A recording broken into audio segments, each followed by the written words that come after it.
Okay, look like we live, man. Let me get everything set up and moved out the way. Get my chat up and running. Contender regime boxing. Checking back in with y'all, man. What's good? What's good? A random Monday live. Shout out to my brother Skinny Too Lit in the building already, man. The Monday after the big weekend, man. Devin Haney versus Ryan Garcia. Shout out to my brother D Luckett in the building. What's good? What's good? Y'all know we ain't ducking no smoke, man. Y'all know we gotta come on here and talk about it, man. Because you know, when I made that video, what if Ryan Garcia wins? He gonna absorb and get all of that shit that come with that, bruh. And it's a lot of bullshit that took place leading up to the fight. But Ryan Garcia gonna have to get all the credit that he deserves. And we gotta talk about what went right for Ryan Garcia in the fight, what went wrong for Devin Haney. You dig what I'm saying? All that shit need to be addressed right here on Contender Regime Boxing. Shout out to my brother Jay Harris, Too Real in the building. What's good? My brother Trino Pacino in the building, Buck Style in the building. What's good? What's good? Make sure y'all hit that like button as you slide through. I appreciate it. You dig what I'm saying? But man, all in all, said he absorbed everything without the belt. That's a fact, D Luckett. And I'm glad you brought, that's why I fuck with you, D Luckett. I'm glad you brought that up. Let's start right there. Let's start right there. That's the only fucked up thing about, that ain't really the only fucked up thing about the weight situation. It's fucked up that Ryan Garcia mindfully went into this fight not making weight, having it already in his mind that, hey, I ain't gonna make weight. You feel me? This the weight I'm comfortable at, and this the weight we gonna fight at. You feel what I'm saying? That's fucked up. That's just disrespectful to the sport. But the other thing is that Derrick James gets this win with Ryan Garcia, and he don't get that additional champion. You feel what I'm saying? Like, that's an accolade for Derrick James. He's still gonna get all the credit in the world for the win itself, but that's fucked up. Like, you coach Ryan Garcia to this victory, and then you don't even get to add that additional world champion to your resume. That's the only thing like that's as far as Derrick James and Ryan Garcia not getting the title, but shit, he didn't make weight. If you're the challenger, you don't make weight, you're not gonna be able to compete for the title. But Ryan Garcia made it clear that he didn't care about winning the title. He didn't care about making weight. He came in and he just wanted to win. So his strategy worked for him. I guess you can look at it from Devin's perspective and say, well, if Devin did take whatever deal that they agreed to, he did take that to allow the fight to go on. But you got to look at it both ways. It's like, okay, if Devin would have said, "No, them 3.5 pounds, that's too much. Fuck it, the fight off. I'll fight Honor Barbosa, who fought in the co-main, and we'll just replace him with Ryan. Even after everybody done bought these tickets, everybody done paid for this pay-per-view, I'm not gonna fight Ryan. I'm just gonna fight the runner-up, or let's just cancel the fight altogether." If Devin would have did that, he would have looked like a hoe. You feel what I'm saying? If Devin would have did that, he would have looked like a hoe. But we all know Devin Haney's mindset, which is the main reason why I fuck with Devin Haney. Yeah, there's more skilled fighters out there than Devin Haney. Yeah, it's guys out there that got more power than Devin Haney. Yeah, it's guys out there who got more speed than Devin Haney. But Devin Haney got that shit, that intangible shit, bruh. The heart, the will to want to fight and prove he the best. Devin Haney said, you know what, bruh? Yeah, you came in overweight. You didn't even try to make the weight. You reserved a lot of energy for yourself that I had to deplete and get rid of. You feel what I'm saying? But yet, I'm still gonna fight you because I want that name. I want to beat you as Ryan Garcia. I want that on my resume. I want the world to know that I'm better than you. And Devin Haney went out there and he put it all on the line. So that right there in and of itself is a testament to who Devin the Dream Haney is. Shout out to my brother Big Tex 33 in the building. What's good? So that in and of itself is a testament you know, to Devin Haney. But I also gotta show some love to Ryan Garcia for building up the fight the way he did. And I thought his plan to get Devin Haney off his game and to take all the pressure off himself, put it on Devin, and then to I thought he won the mental edge. We have to give Ryan Garcia credit for that. He won the mental edge. You feel what I'm saying? Ryan Garcia lured Devin Haney into a firefight that he knew Devin Haney couldn't win. He won the mental edge. You dig what I'm saying? Like I go back to that video I made. What if Ryan Garcia beats Devin Haney? The reason why Ryan Garcia is acting so crazy. And this was the exact goal. He knew he needed to do something different to get the mental edge over Devin Haney because that was the only way he was going to have an opportunity. When Devin Haney fought Jorge Linares, he was boxing the whole fight beautifully, not getting touched, boxing beautifully versus Linares. Then what happened? He hear the crowd booing. He started getting into, damn, oh, they want to see a fight. Well, let me go in here and stand in the middle of the ring and start mixing it up with this motherfucker who known to knock people out, who got speed and power. Linares had speed and power too. Linares had a great left hook too. You feel what I'm saying? And then you get caught. Lack of discipline. You feeding into the bullshit. And Ryan Garcia was fucking genius. Ryan Garcia knew that Devin Haney could get lured into a fight. Go back to the Jojo Diaz fight. Devin Haney didn't have to fight Jojo Diaz like that. Jojo Diaz had so many opportunities in that fight because Devin Haney came out throwing big ass right hands, trying to prove something. Everybody saying you ain't got no power. Let me go in here and make this shit more fan friendly. Ryan Garcia was genius with that. The whole acting crazy shit, it was fucking successful. Yep, and he said him calling and thinking Ryan was C-level was a big flaw too. Facts. Because you going into this fight already thinking that Ryan Garcia don't belong in the ring with you from a skills perspective. And I do believe still to this day that the skills gap with Devin Haney and Ryan Garcia is still a gap there. But that gap don't mean shit when a motherfucker can force you out your game plan. That skills gap, what does the skills gap with Floyd Mayweather and Marcos Maidana mean if I'm just gonna stand there and play Rock'em Sock'em Robots with you? The skill gap don't mean nothing. Hey, y'all make sure y'all hit that like button. The skills gap don't mean nothing. If I'm just gonna sit there and trade left hooks with you, hooking with a hooker, if I'm gonna sit there and do that with you, the skills gap don't mean shit. We know Ryan Garcia got a fire left hook, fast and powerful, and he got good timing on it. And he got nice power in the right hand too. But how you go into the fight and this motherfucker throw consecutive left hooks, you know that motherfucker coming. You know that motherfucker coming. And you get touched with the very shot that you knew was his best weapon the whole time. The shit crazy because when Devin Haney, in that first round, Devin Haney threw a jab. And when he threw that jab, and let's give some credit to Derrick James.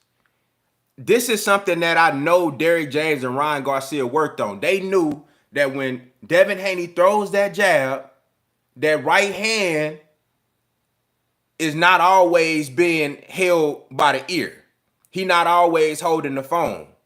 And normally Devin is so quick with that jab and so accurate and so he times it so well that he able to get that bitch in and get right out. Derrick James told Ryan Garcia every time he throw that jab, you throw that left hook. Because one or two things is gonna happen. Either he holding the phone and you gonna hit glove, which can still have an impact. Or he ain't gonna be holding the phone and that bitch gonna land.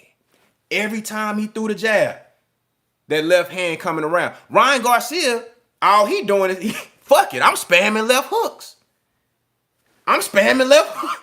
I don't give a fuck what you do. I'm spamming and I don't respect your power. Every time you throw that jab, I'm spamming left hooks. That's Derrick James. Every time you throw that, I'm spamming the left. I don't give a fuck what's going on. I'm spamming the left hook. If I miss that bitch, I miss it. And that's why Ryan Garcia slowed down after the first and second round. Remember, Devin Haney went on a run for like 3 or 4 rounds. And I thought he made an adjustment. He started boxing. He having some success. Devin Haney even landed a left hook of his own and hurt Ryan Garcia, stumbled him a little bit, and the jab was popping to the head, to the body. You feel me? And Ryan was starting to slow down. That's because he was spamming left hooks for the first couple of rounds. And he had to gather himself. But what Ryan Garcia did so well was fighting in spurts. Ryan Garcia said, okay, this motherfucker wanna, I see. I done hit him with some shit in the first round. Now he feeling like he gotta prove something. Oh, he gonna come to me. So Ryan Garcia said, all right, bet. I'ma just sit back and let you bring that shit to me. And instead of Devin Haney and Bill Haney and the corner, instead of them recognizing that shit and saying, all right, you done recovered from getting hurt in the first round. You done won by 3-4 rounds in a row. At least 3 rounds in a row Devin Haney pulled off. At that point, you gotta say, okay, let's get back to let's stick with the boxing. You know what I'm saying? We see Ryan Garcia, he kind of, saving his gas tank, going backwards and shit. Let's switch this shit up, make Ryan Garcia come to me, and then box. They never made that additional adjustment. Devin Haney thinking shit sweet. He going forward, trying to be aggressive. Trying to fight Ryan Garcia's fight. And what happened? 6th, 7th round, you get caught. Terrible game plan. This could have been one of those nights where shit, hey, motherfucker hit you with something.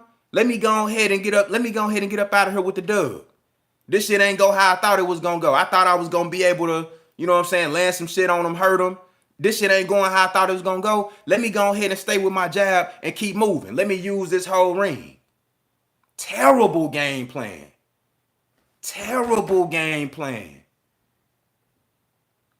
I had never seen Devin Haney have a worse game plan, bro. You sit there in the pocket with a guy who has a dynamite left hook, who needs you to be right there, and you gave it to him on a platter.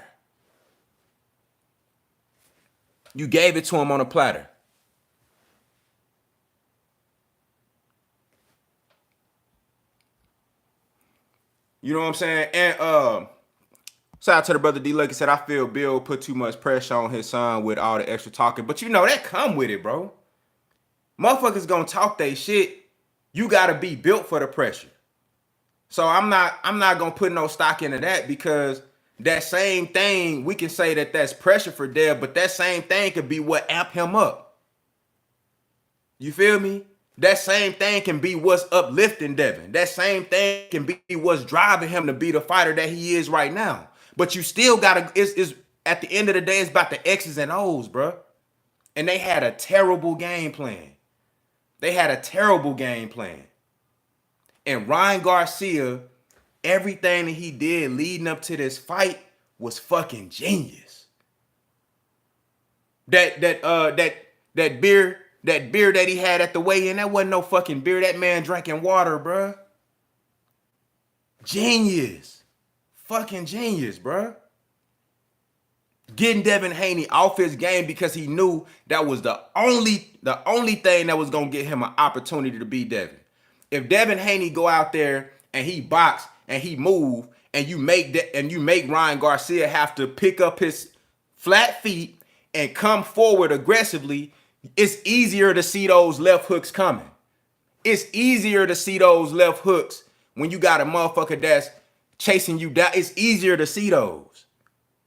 But if you're fighting mid-range and going tit for tat, hooking with a hooker, it's harder to see those left hands because everything is the range is right there perfect for both of y'all to get y'all shit off.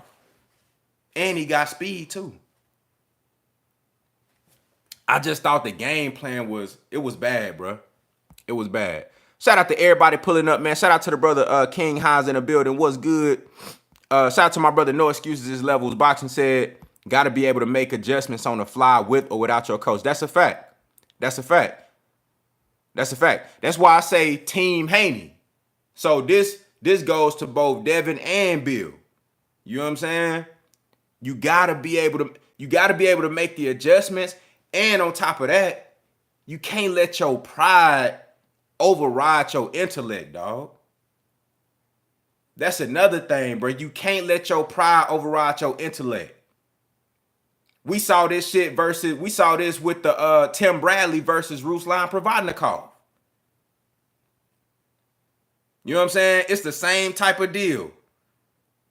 Tim Bradley didn't have to fight that fight like that. Tim Bradley could have easily outboxed Ruslan Provodnikov. What'd he do? He gonna stand right there and fight with him like he a fucking rock'em sock'em robot. That's not good. That's not good. He said, pride of motherfucker, asked AB. This fight reminded me a lot of Adrian Broner and Marcos Maidana. This shit reminded me a lot of Adrian Broner versus Marcos Maidana. Just the character of the fight did. You know what I'm saying? The character of the fight. Now that's a little bit different because, you know, AB, he had the raw skills, but he wasn't out there boxing like how Devin was boxing. Devin was taking control of the fight. AB started to do that shit later in the fight, and then he got hurt again. But Devin recovered early and then started boxing real well and decided, let me just stand right in front of this dude so I can get hit with the left hook. He stopped throwing the jab to the body, which was a big mistake because that was one of the things that was keeping, you know, Ryan Garcia at bay and slowing him down a little bit, kind of wearing him out. You feel what I'm saying? Another thing is, I felt like there was never anything in the corner from Bill or Devin. I didn't hear a conversation about them talking about the whole Ryan Garcia using that unorthodox Philly shell where he was turning his back. There was ways you could take advantage of that, but Devin Haney wasn't doing it. He didn't start actually throwing those rabbit shots until after a few rounds of Ryan Garcia doing that shit when he could have been taking advantage of that. Another thing is when a motherfucker turn their back like that, you need to step back to the side and give them an angle. Okay, motherfucker, you gonna lean back and turn your shit. Let me step to the side and give you an angle with that left hook. I didn't see none of that. No adjustments.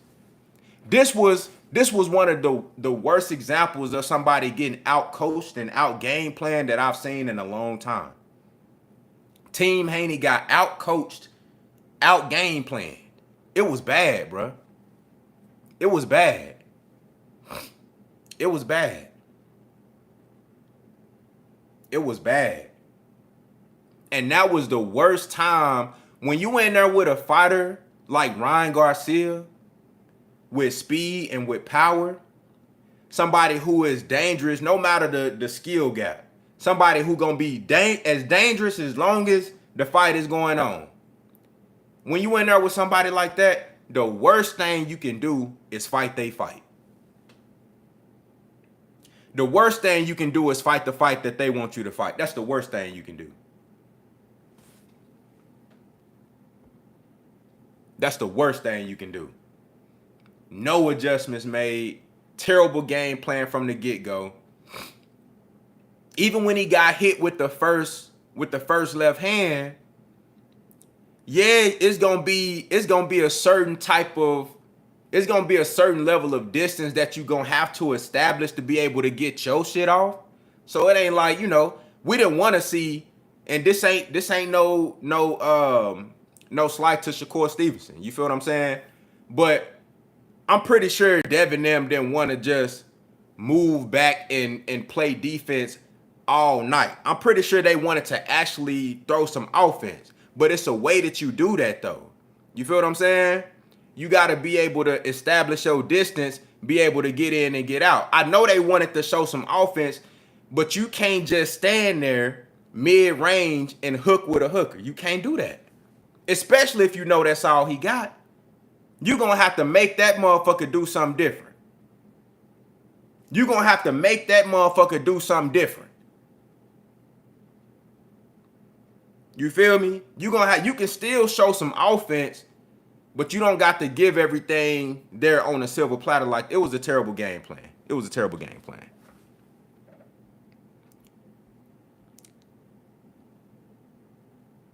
You know what I'm saying? But going forward, though, I feel like I will say this.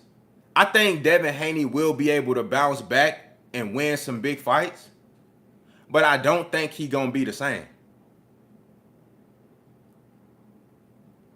He's young. He got hurt. I don't think Devin Haney will be like the Devin Haney before this amount of punishment that he took. Because I always believe fighters, if they get knocked out or they get hurt very badly, I don't think they typically recover after that. You know what I'm saying? It's something about them that changed. That don't mean there's going to be a big drop-off in skills. That don't mean Devin Haney can't go win big fights. That don't mean he won't be able to go unify with another champion. But I do believe that mentally, something is going to click. It's going to be something that changed. And then you got to look at the punch resistance as well. You might see a Devin Haney who, never want to trade with you again. You feel what I'm saying? Shout out to my brother Jay Harris, Too Real, man, handling your business. You see, we talking boxing in here. Motherfuckers gonna come in here and be on that other bullshit, but we talking boxing. We talking boxing. It's gonna always be those folks, bruh, where if Devin Haney would have won, they would have found a reason to hate. He lost, that's what they wanted to see. You feel me? So either way, it was going to be hate. If he won, they would have found a reason to hate on that. Oh, you didn't stop him. Oh, it was a boring fight. You know what I'm saying? Oh, you still ain't got no power.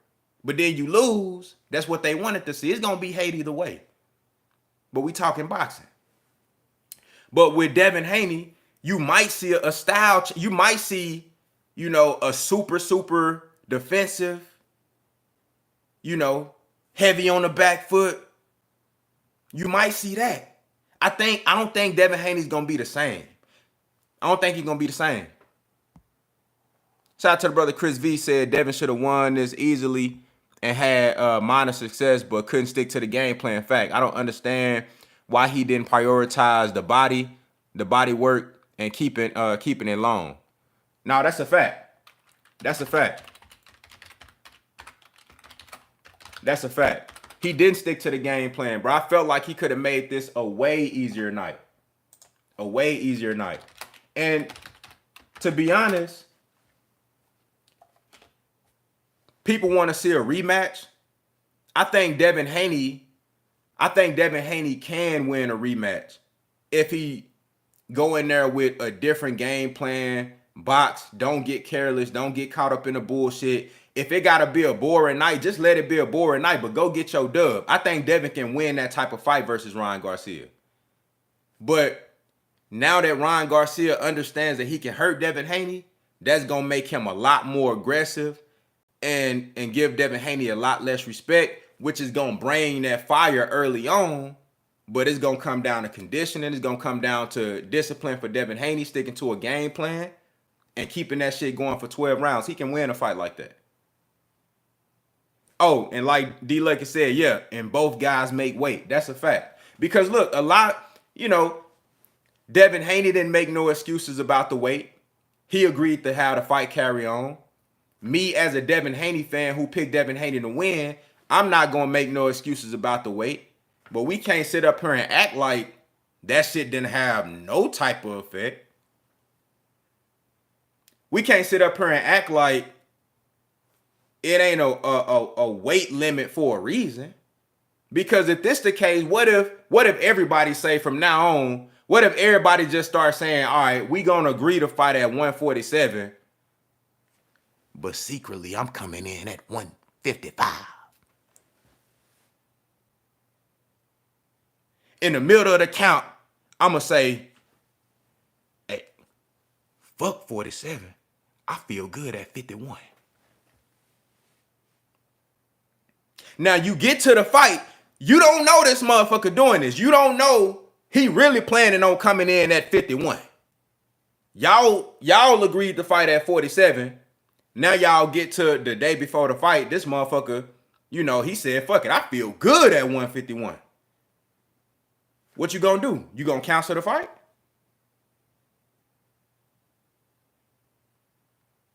You gonna cancel the fight?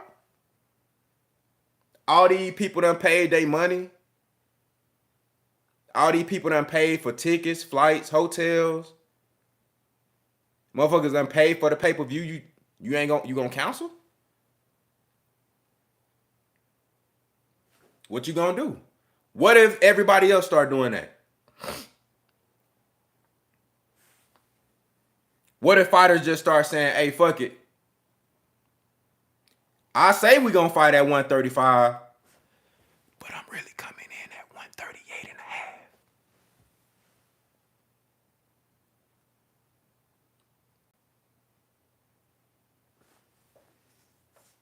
Like I said, what Ryan Garcia did was genius, but is it good for the sport?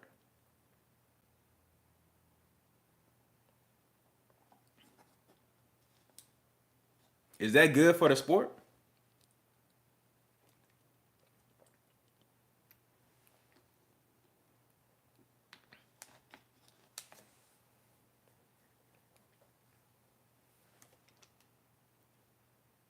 Is that good for the sport for a motherfucker to say, you know what? I just pay the extra bread. I just pay the extra money. I got it. I got the extra cheese. I'll pay. What's 5 pounds? We scheduled to fight at 140. Fuck it. I feel good at 145. I feel good at 145. Just charge me. I'll pay the bread. I ain't tripping.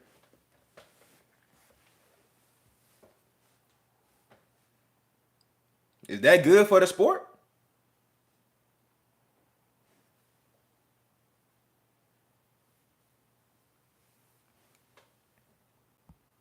Said, I'm confused on how Devin lost the mental battle when it was blatantly obvious what Garcia was doing. Are you saying you confused? Are you saying you don't agree that he lost the mental battle? Or are you saying that the fact that he lost the mental battle is unbelievable because it was so obvious what Garcia was doing? Because he definitely lost the mental battle. Definitely.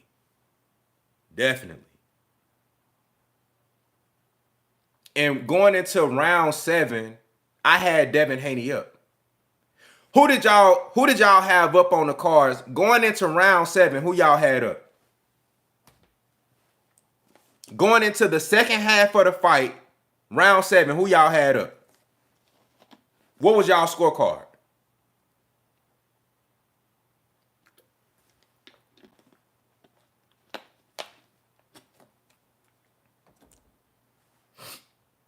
Going into round 7.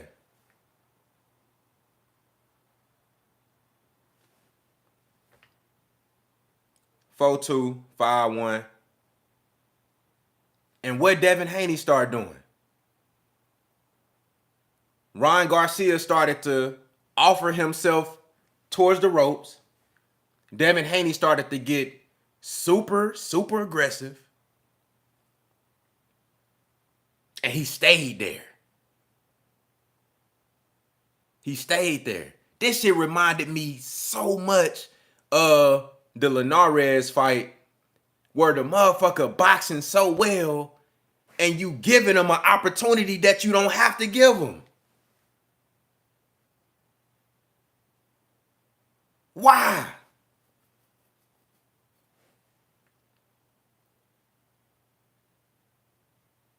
Why?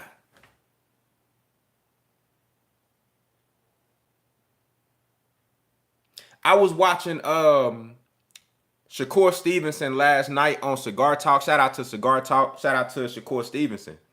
Because Shakur was giving some really good feedback. And it's always dope to hear this from a fighter that's actually, you know, that does this shit. And then also somebody like Shakur who got a similar style, outboxer, right? And Shakur was like, he's screaming at the screen and shit, trying to figure out why he not using the stab jab to the body. Why he stopped using the stab jab to the body.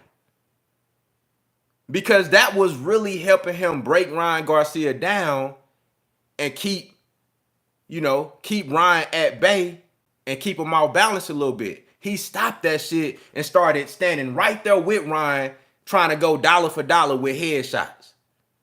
You can't do that. You can't do that. That's the only thing that's going to give him an opportunity. And it was just interesting that Shakur, another fighter watching this shit, he like, bruh, why he stopped going to the body with the stab jab? Why he stopped using his feet? The jab was popping all night. Well, at least for that block of rounds, the jab was so paramount. But at some point, round 6, round 7, Devin Haney just started. He like, fuck it. Let's trade. Let's stand right here in the middle of the ring and go dollar for dollar. Now, Bill Haney did say, and Devin Haney, they did say, we come to the middle of the ring and stand there. But you can't be dumb enough to actually do that shit. That's supposed to be a tactic. That's another example of how they lost the mental battle. That's supposed to be a tactic. When you tell a motherfucker you supposed to get a motherfucker so heated, a fighter that you know can't outbox you, a fighter that you know don't got the skills you possess, and they need you to stand right there, you can use that as a tactic before the fight. Hey, don't run, stand in the middle of the ring, knowing damn well you gonna box. Knowing damn well you finna box his ears off. But they actually did just stand right there in the middle of the ring and try to go dollar for dollar with Ryan Garcia. Terrible mistake. Terrible mistake. It was a horrible mistake.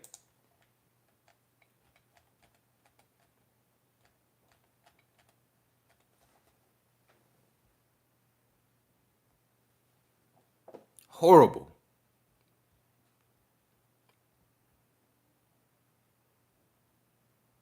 Yeah, shout out to the brother Jays. He said it was the first round that messed Dev up. He ain't like getting clipped like that. Yes, and that's a fact. And see, again, one of the things that I love about Devin Haney the most is that fire and desire, that heart. But that same thing was a detriment. Because he got clipped like that in the first round and he wanted to prove something. He like, okay, I done ran off 2, 3, 4 rounds in a row. I'm winning. Now let me go get my lick back. No, you seen what this motherfucker can do in the first round. Stick to your game plan. Get up out this bitch with a victory, and so you can be smooth sailing. But you right, Jays. He didn't like that. He wanted to go get his lick back. Tried to go dollar for dollar with Ryan Garcia. You can't do that. You can't do that. You seen what Tank said leading up to the Ryan Garcia fight. He said, I ain't trying to get hit with none of that bullshit. Hey, Tank said I ain't trying to get hit with none of that bullshit at all. Devin Haney should have had that same mindset. No, Devin Haney, he trying to fight and shit.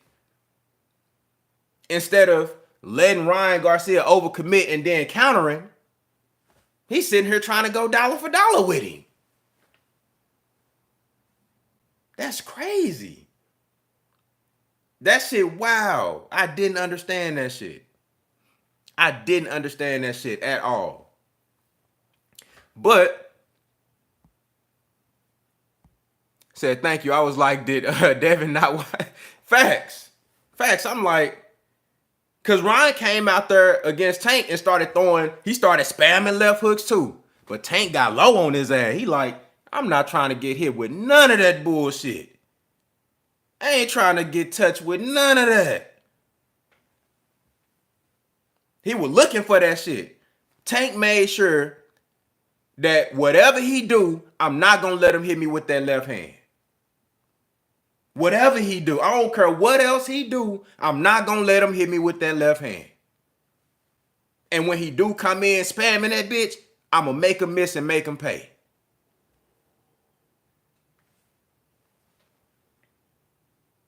You got to have the right game plan. You got to have the right game plan, bro. Got to have the right game plan. Feel what I'm saying?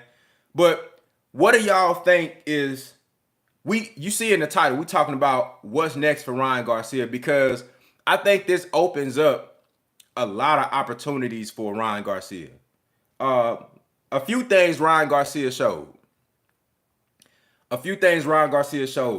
He showed, number one, when he is at a healthy weight, he gonna be explosive. When he feeling good at a healthy weight, he gonna be in entertaining fights. He gonna be explosive. He always gonna be dangerous throughout the fight. He showed that he got some size on him. So 147 is looking good for Ryan Garcia right now. He even mentioned going to 154, to be honest with you. I think that's a big jump, and it's popping at 154 right now. I think 147 for Ryan Garcia is perfect right now. Simply because if you look at the landscape of things, let's take a look at, let's just take a look at 47 right now. Now we know Terrence Crawford, he holding 3 of the titles, but those, just disregard that because he's going to campaign at 54. But you got Jerron Boots Ennis, IBF title. When Terrence Crawford officially drops that WBA, you're going to have Imantas Stanionis. And then you got Mario Barrios, who's going to step up for that WBC. And then that WBO is ultimately going to be vacant. And if you look at the rankings, you know, and think about who he got over there on DAZN, off top, the first 2 things that come to mind, Conor Benn and Jerron Boots Ennis. I think Ryan Garcia can immediately go to 147 and get him either a big time fight versus Ben, fight that over there in the UK, that's big money. Or he can, you know, after the numbers that he did with Tank. And I do believe that this fight, the numbers with Devin Haney is going to be successful. I don't think it's going to be 1 million pay-per-views, but I think the gate was good. From what I hear, was sold out in that bitch. And I think the pay-per-views with them lowering the price, I think they did better numbers than projected.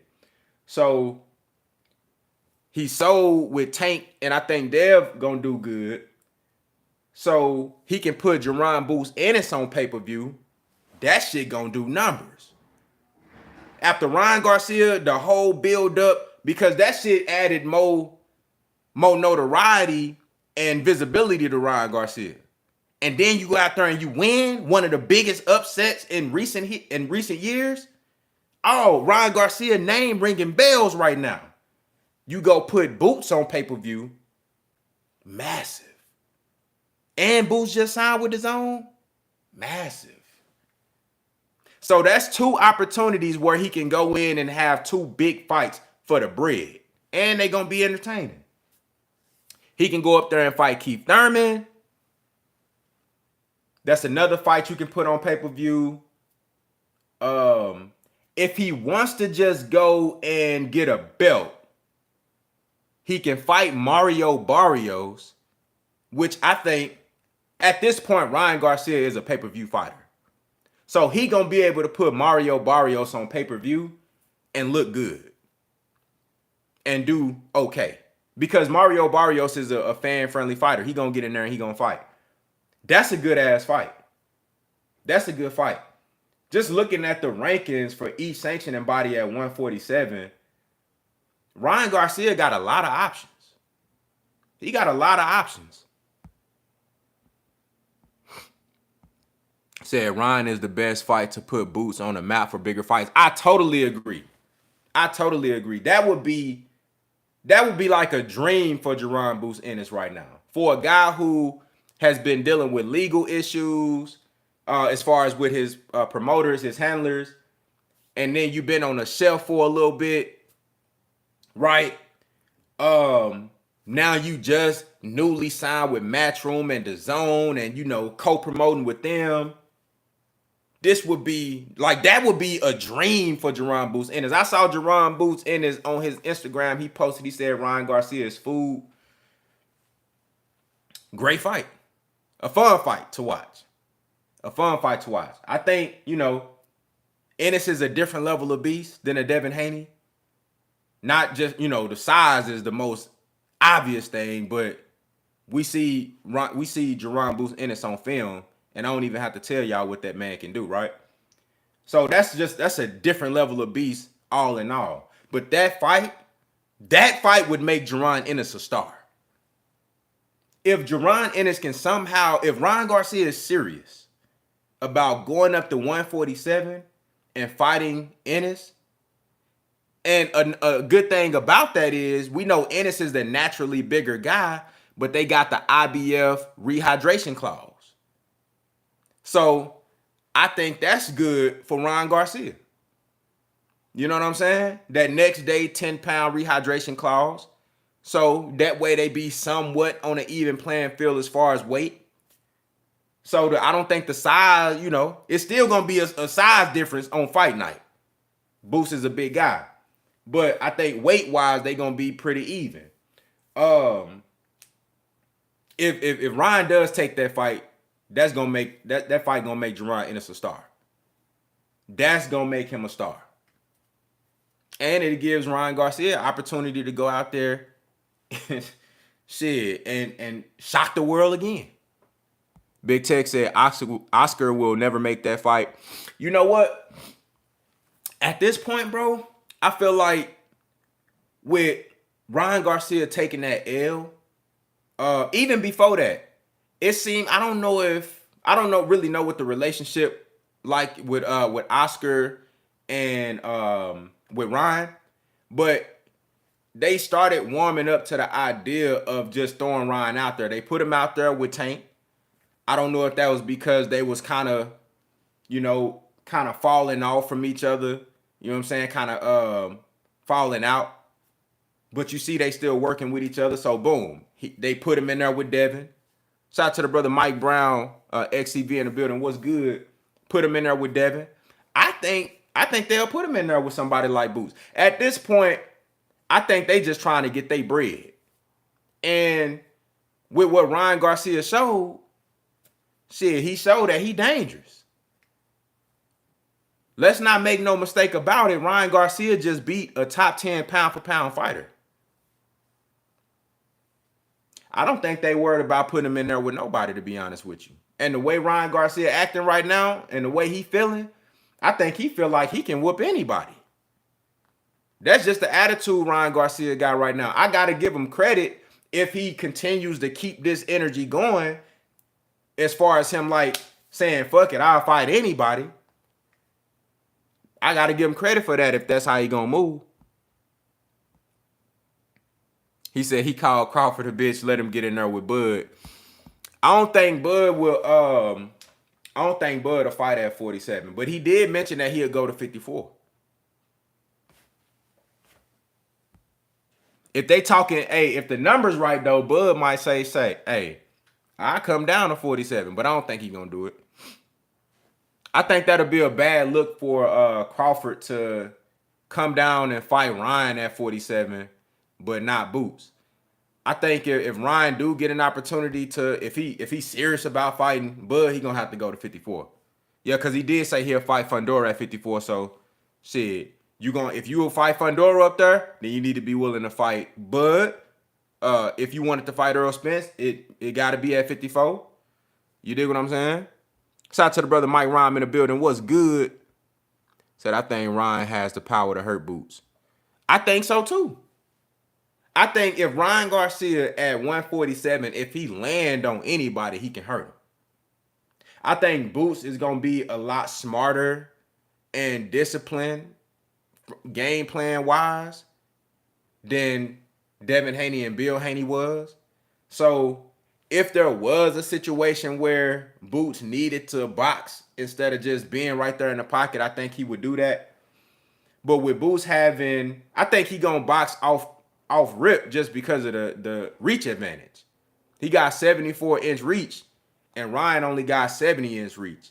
I think off top you're gonna see Boots boxing from a range in that fight.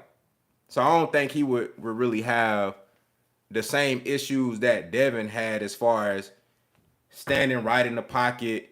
He gonna use his reach off top and then just let the knockout come to him if it come to him. Devin Haney was forcing that shit. Devin Haney went up 3-4 rounds and then just decided, hey, fuck boxing.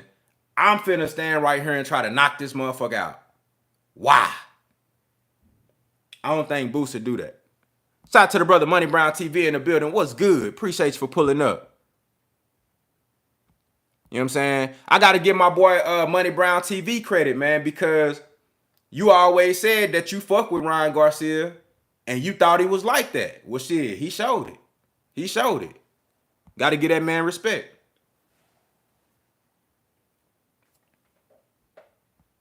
But I think Ryan Garcia has a lot of options at 47. I don't really see him going to 54. It's so hot up there right now. I just don't think that makes sense. And then, let those other guys do what they need to do. You got Fundora, Jermell coming back into the conversation. Bud finna fight Madrimov. That's gonna be a really good ass fight for the WBA. I think they gonna somehow try to get that WBO off of Fundora and put that shit up as a unification match for Bud because he's supposed to be right in line for that belt. They gonna have to find a way to do that. You feel what I'm saying? But because Fundora's supposed to be out for some time. So you can't be sitting out holding up the titles and shit. You got Tim Zoo up there. It's a lot of smoke at 154. So I feel like 147 is more open and the options are more realistic. So if I'm Ryan Garcia, I go to 47. I'm looking to get in there with Conor Benn. That's my first option because it's a winnable fight. It's two guys with speed and power. It's a fan-friendly fight, and you can go fight them overseas in the UK and get you a big-ass bag, right? My next option I'm looking at, if I'm feeling risky, if I'm feeling really risky, my next option is going to be Jerron Boots Ennis. If I'm feeling really risky. But if you ain't feeling that risky and the Conor Benn option ain't there, my next option going to be Mario Barrios for that WBA. For the WBC. That's going to be my next option because that fight can sell on pay-per-view. Two fan-friendly guys. Ryan Garcia notoriety and his star power is continuing to blossom even more, especially with the build-up to this fight. And then you go out there and you get a big upset like that. He can put anybody on pay-per-view at this point. So if I'm Ryan Garcia, those are my three options. I'm looking at Conor Benn, Jerron Ennis, and Mario Barrios. And then, like I said, Keith Thurman, that's an option. That's an option. Throw Keith Thurman on pay-per-view.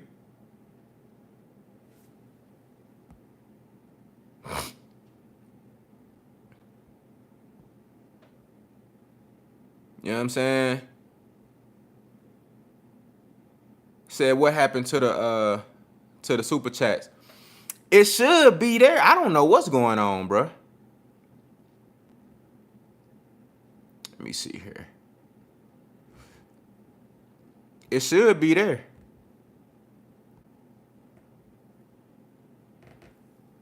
I gotta check the settings on that, bro, because I think the last couple of times I went live, people said they didn't see the super chat option. I gotta check that shit. I think it's something wrong with the settings, but we'll figure it out though. I appreciate y'all for pulling up though. You know what I'm saying? Anyway. Shout out to the brother Jeffrey Jones in the building. What's good? Oh, that's my boy. Hey, that's my boy Jeff Jones. What's good, man? Hey, man, I ain't seen you in a minute, bro. I hope you doing well, bro. Damn, I ain't seen you in a few years, boy. I hope you doing well, bro. You know what I'm saying? Good to see you in here, dog. Good to see you in here, my boy, man. Always good energy, dog. I appreciate you for pulling up, man. My boy Jeff Jones in that bit. Yeah, boy. Yeah, man, I ain't seen you in a minute, boy. You know what I'm saying? My boy still following the channel, dog. That's love. That's love. That's love. Yeah. Hey, my number's still the same. Hit me, bro. Hit me. It's still the same.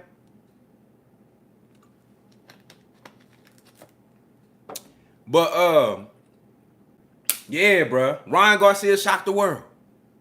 He shocked the world. Shout out to the brother Jay Cooley in the building. What's good? Said, what up, fam? People's feelings hurt in these streets. Yeah. A lot of people feelings hurt. Me as a Devin Haney fan, damn, bro, that was a tough loss. That was a tough loss. But shit, we ain't new to this. This boxing, the most unpredictable sport in sports, period. Anything can happen. Anything can happen. On the right night, motherfucker get hit with the right shot, it's over with. You feel what I'm saying? You got to play it how it goes. Shout out to the brother Ernie V in the building. What's good? Said, you think Ryan actually has a chance against Boost and Bud? No. But I didn't think he was going to beat Devin Haney either. So, if Ryan Garcia land that left hook flush on anybody, it can hurt him. Do I think he beats Boots? No. Do I think he beats Terrence Crawford? Hell no. I didn't think he was going to beat Devin Haney. Hell, 97% of us didn't think he was going to beat Devin Haney. But he did. Shout out to the brother 817, Mr. Talk Too Much in the building. What's good, man? I appreciate you for pulling up, brother. At this point, I ain't putting nothing past nobody.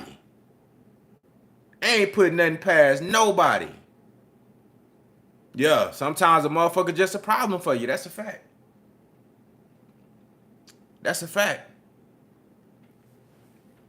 fact, bro. Sometimes a motherfucker just gonna have your number. And he call that bitch whenever he want to. You know what I'm saying? Motherfucker dial that bitch up anytime I need a Hail Mary. He dialing that bitch. He just got your number, man. Anytime he needs something, he call that motherfucker up. It's gonna convert every time. Sometimes they just got your number, bro.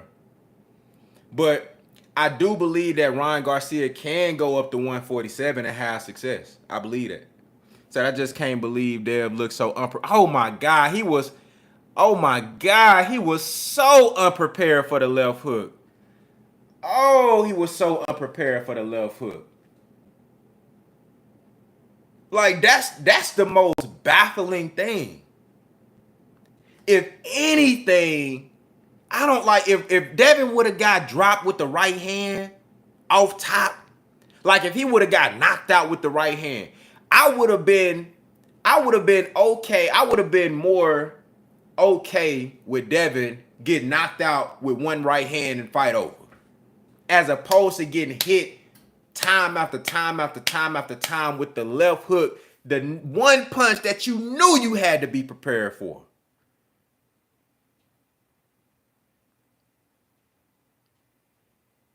And then when you started having success and you boxing, you win 3-4 rounds in a row. You boxing.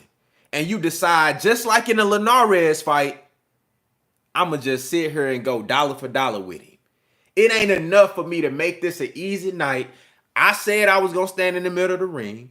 I said I was gonna go for the knockout. I said if I didn't get a knockout, I'll be upset. And you really gonna go try to get the knockout? He was underprepared and he lost the mental battle. He lost the mental battle. He felt the pressure of needing to stop Ryan Garcia. He felt the pressure of viewing Ryan Garcia as a fighter that's below him, and he felt like he needed to go get that knockout.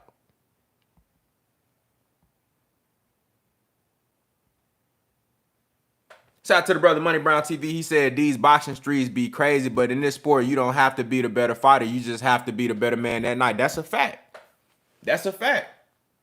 That's a fact. I done seen this shit go up. I done seen this shit go down. I done seen my favorite fighters win big fights. I done seen my favorite fighters lose big fights. And after watching this shit for so long, bro, I don't put shit past nobody, bro. Anything can happen. You dig what I'm saying? That's just how this shit go. That's how this shit go.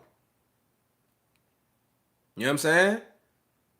But it's like, damn, I didn't expect Devin to be so underprepared for the left hook. It's crazy. Unbelievable. Unbelievable. So, with that being said, does Devin Haney take some time off? Or does he get right back into the fire? Go fight his mandatory Sandor Martin? Get him a confidence building fight? What y'all think? Do he go straight to the smoke, try to unify with one of the champions?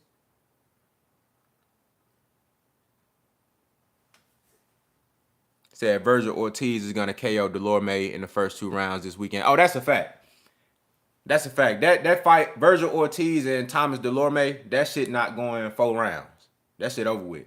Now, I really do want to see that fight go some rounds, though, because Ortiz's last fight, he didn't get a chance to get no... He took all that time off, and then you get in there and the ref stopped the fight prematurely. He didn't get to go no rounds. I want to see Ortiz go some rounds because he been out for so long. Every fight been a knockout. Every fight, he never, to this day, every fight been a stoppage. And with all that time off, I want to see him go rounds, but I think he gonna get Delorme out of there inside of 4 rounds.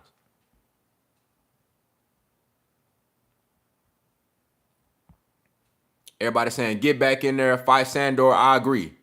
Said he will take a little time, but come back guns blazing. Facts. Said I'll tell you one thing though, Devin got fucking heart. Hey, that's a fact. That's a fact. Shout out to the brother Alamein Cruz in the building. He said, salute. I thought Haney would have the IQ to make the adjustments for the left hook. I agree. I think he got it, bro. But I think it was more of a mental lapse and a pride thing, dog. It's like he knew the left hook was coming, but he still decided to fight Ryan Garcia's fight and go dollar for dollar. Like he trying to prove something.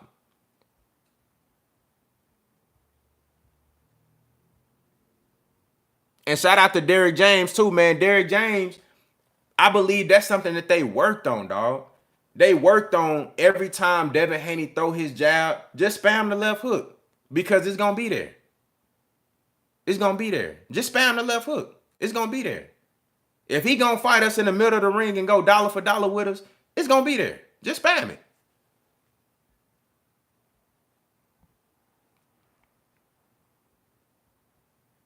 Just spam it. But yeah, I agree. I think Devin Haney should come back, take a little bit of time, get your mind right, but not too much.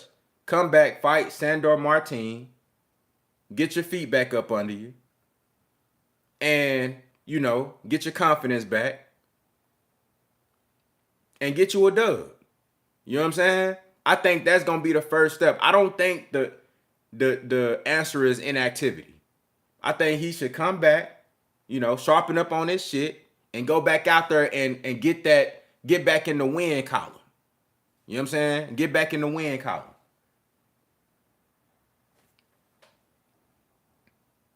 You feel what I'm saying?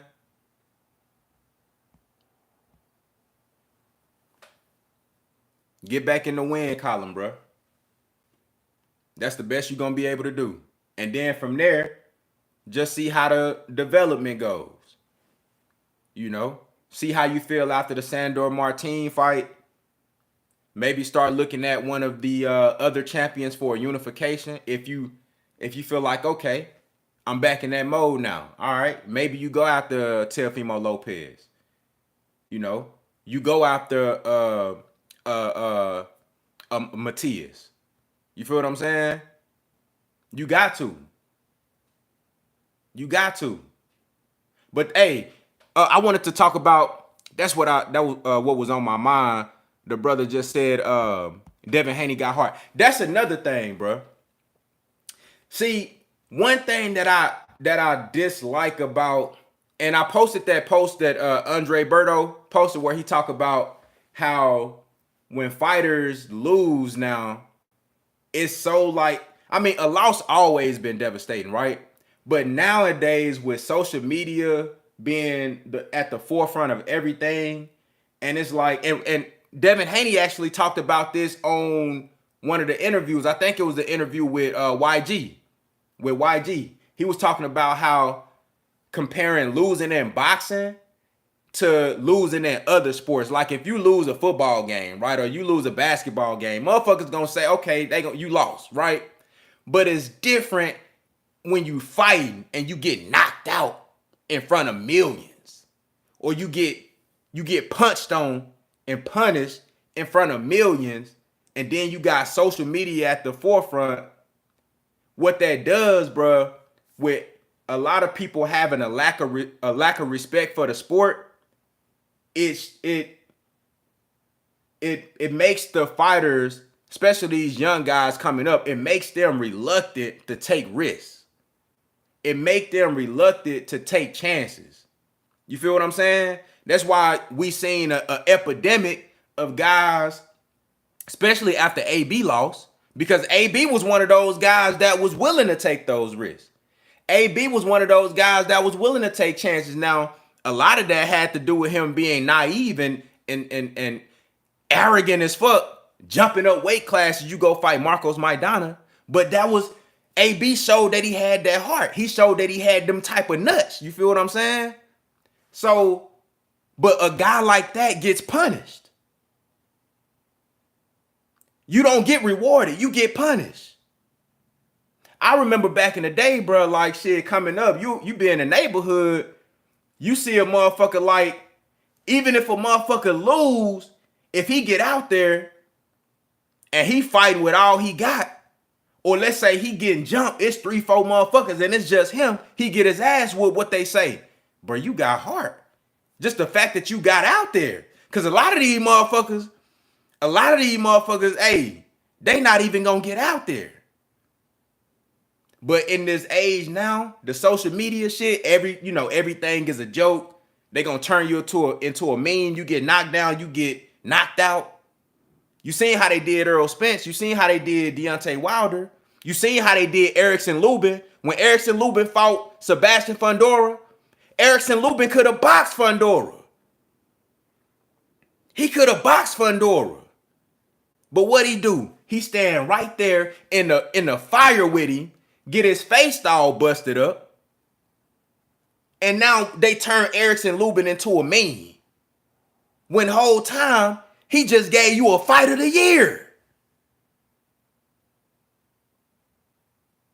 Devin Haney could have used the whole ring. And again, I'm just using Shakur Stevenson as an example. I love Shakur Stevenson. Just using him as an example.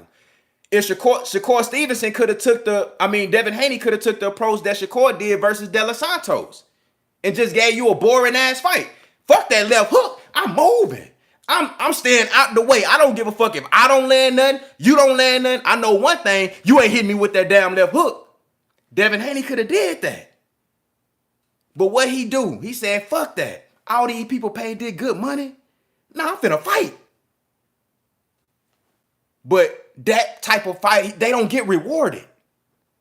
They get punished. You get punished for that.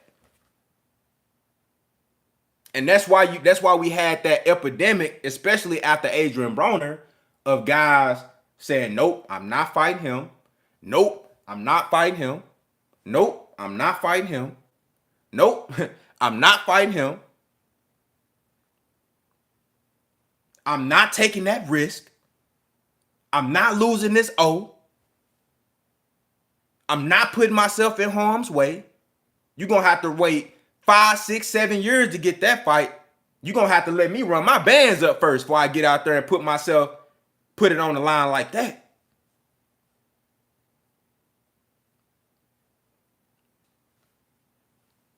Feel what I'm saying? So that's just how it is. But that's how it is now. It's part of the game now. But for me, that just make me respect these guys even more. You feel me? We gonna talk our shit and tell you what we think leading up to the fight. We gonna tell you, okay, this what I see, that's what I see. But at the end of the day, motherfucker get in that ring, they put them gloves on, and they go to war. You gotta respect it. You gotta respect it. You gotta respect that shit, man. You know, but I think, especially in these times where it's so easy for these fighters to take a L and then go into some type of depression and shit, for the guys that rise to the occasion, oh man. That's why I gave Teofimo Lopez so much love when he came back. That's why I gave Teofimo Lopez so much love when he came back. Because you take that L in a brutal fight versus Kambosos, a bloody war, and then you come back, you beat Josh Taylor? No, bro. You showed me something. You showed me something. Ryan Garcia. That's why he got to get the respect. Because you put it all on the line, you fight Tank, and then you come right back around and you fight Devin and you win. You got to respect that. You got to respect it. You got to respect it. You know what I'm saying? This shit part of the game now. You got to take your wins just like how you take the losses. Now, it's gonna be certain fighters, and we all know, it's gonna be certain fighters that's gonna get that bullshit no matter if they win or if they lose. But if they lose, you know how that shit coming. Imagine if Floyd Mayweather would have lost. Imagine the type of shit motherfuckers would have talked. Imagine if Floyd got stopped. Imagine if he got stopped by Manny Pacquiao.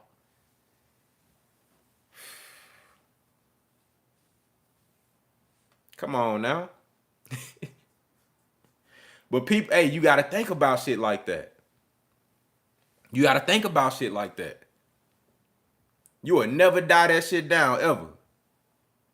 Said the pressure will really always be on the name, yeah? Yeah.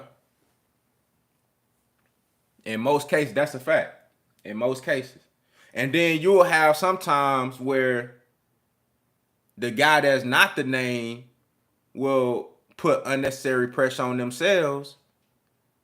And that's what we saw in this fight with Devin Haney and Ryan Garcia. Even though they both names, Ryan was obviously the bigger name.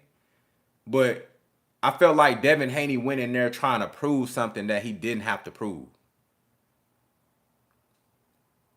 He went in there trying to prove something that he didn't have to prove. You ain't got to prove to me that you can fight Ryan Garcia dollar for dollar.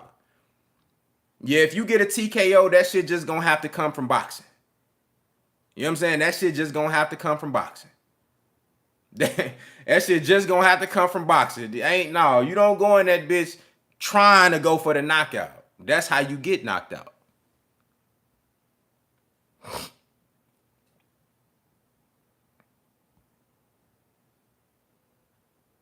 That's how you get knocked out. Said, don't get too cocky. Ryan not like that. It must be a Ryan Garcia fan here going crazy. But hey, you know, Ryan Garcia fans talk y'all shit for sure. You know what I'm saying? If you pick Ryan Garcia to win, talk your shit. Now, how many people y'all know pick Ryan Garcia to win? By decision at that. But if you did pick Ryan Garcia to win, hey, talk your shit. Talk your shit. You know what I'm saying? Because shit, that was a bold prediction that paid off. My boy Jeff Jones say he did. I believe you, bro. Bold prediction. Paid off. Bold prediction. Not a lot of people picked Ryan Garcia. He was a huge underdog. A huge underdog. But it paid off. Shout out to my brother Eclectic Agitator in the building. What's good? Said Dev would not survive against Tank. I agree. But I felt that way. I've always felt that Tank Davis beats everybody in at 135, 140. Anything 140 and down, I've always liked Tank Davis. I just need to see the fights. That's the thing about me, bruh. At the end, it don't matter to me, especially when I like this fighter, that. I like all these fighters. I don't care who win at the end of the day. I just want to see the fights. I love Tank Davis. I love Shakur Stevenson. I love Devin Haney. I've said for the longest that I think Tank Davis is the one that'll come out on top. But I gotta see the fights. I'm not gonna sit up here and just say, oh, he ain't gonna survive against this. Oh, he ain't. I'm not gonna keep giving a motherfucker hypothetical credit, bruh. I can't do that. That's one thing I don't understand about fans, like giving motherfuckers hypothetical credit. I don't want to see this fight because I know this gonna happen. I don't want to see that fight because I know that gonna happen. I still gotta see. Frank Martin, I love Frank Martin. Frank Martin is my guy. I gotta see the fights. I'm not giving nobody no hypothetical credit. Yeah, we can talk about who we think gonna win or what we think gonna happen, but let's see that shit. Let's see that shit. And I'm supporting the fighters who gonna give us that opportunity. Those are the fighters that I'm really supporting and really pushing, the ones who willing to get out there and lay it out on the line because they allow me to see what I want to see.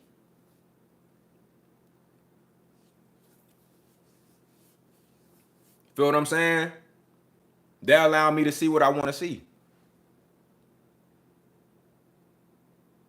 Right. Say, I don't know who can be who. I'm a fan. Must see the fight. Facts. That's how I look at this shit, bro. I gotta see this shit, bro. I gotta see it, bro. I gotta see that shit, dog. With this Frank Martin, look, with the Tank Davis and the Frank Martin fight, Tank Davis is a clear favorite. But I'm not just gonna give Tank Davis a hypothetical win and just say Frank Martin don't got no chance, you know, because Frank Martin ain't experienced. He started boxing too late. He don't got the power. He ain't gonna be able to take Tank power. I'm not finna just give Tank no hypothetical win. A prediction is different. But I'm not just gonna say, oh, man, I ain't watching that, man. Tank gonna stop him. You know what I'm saying? We don't need to see that. Tank gonna stop. No, I gotta see it, bro. I gotta see that shit, dog. I gotta see that shit. I think Frank Martin gonna be able to offer some things to Tank that's gonna allow Tank to show us more shit. All of the shit that I already know that he got in his toolbox. But I wanna see it. Shout out to the brother Nick Will, said you also rated Tank the highest fighter too. Facts. That was 3 years ago. I had Tank rated higher than anybody in boxing, just when you look at each individual skill set, and attribute. People, I posted this shit on there a couple of days ago. People saying I overrated Tank. I still don't think I overrated Tank. I think Tank is everything that I said he is on those fighter ratings. But I still gotta see it. I want to see the fights. I can think you the greatest thing since sliced bread. I gotta see it, bro. I gotta see that shit, bro. I'm not giving nobody no hypothetical wins, bro. You know what because this what hypothetical wins do. Hypothetical, when you give fighters hypothetical wins, shout out to Big Tex 33 said Tank really has no weakness. He has no glaring weaknesses. I believe every fighter got a weakness, but you gotta find it. Right now, we ain't seeing no weakness in Tank, but I believe every fighter got a weakness. Every fighter. I don't care who they are. I feel like every fighter got a weakness, but you gotta find it. So far, I haven't seen now from Tank, but you gotta find it. One thing that I do want to see from Tank that I haven't seen is Tank have to cut the ring off on a fleet-footed guy for an entire fight and be able to up his punch rate enough to where he's not losing rounds from inactivity or the inability to cut the ring off and get a guy where he needs to get him so he can land his shots. I would love to see Tank in that type of match. I think Frank Martin has the ability to box off the back foot. That's what Frank said he's gonna do. He said, I'm gonna make Tank come to me. This was before the fight even got made. So maybe Frank can show us that. I would love to see Frank and Tank Davis in there with a Shakur Stevenson, because I think Shakur gonna force Tank to have to do that. So that's one thing that I really want to see. But outside of that, I feel like Tank got it, and I think he can do that too. I just gotta see it. I think Tank can cut the ring off on a Shakur Stevenson and get to his body. I gotta see it though. I gotta see it.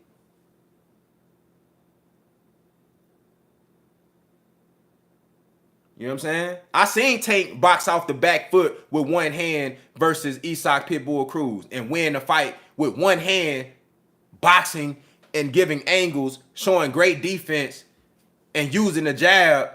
You feel what I'm using the lead right jab and then throwing the lead right uppercut when really his money punches the left uppercut, but his left hand fucked up so he can't throw it and he throwing the right up. I seen him do that. I seen that.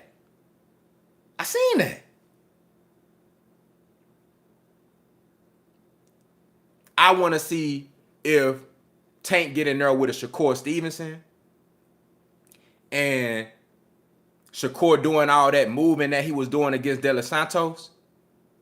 Can Tank cut that ring off and get to him? I want to see that.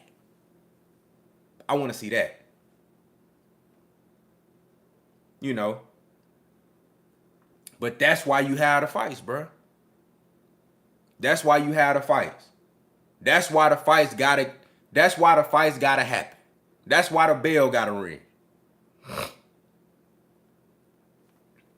Said Tank return fire is the danger for Frank. Yes. The thing, what's gonna be interesting about Tank Davis and Frank Martin is that, number one, they're both southpaws. They're both similar in stature. I think Frank is going to have a slight reach advantage. Shout out to the brother Ricky Williams, TWT in the building. What's good? I think the interesting thing about that is what distance they going to fight at. I know Frank said initially he going to make Tank come to him. Is he going to stick to that? Is he going to try to fight Tank in the middle of the ring at mid to long range or mid range? Is he gonna fight off the back foot? That's gonna be the interesting thing, because to me, that's gonna dictate the character of the fight.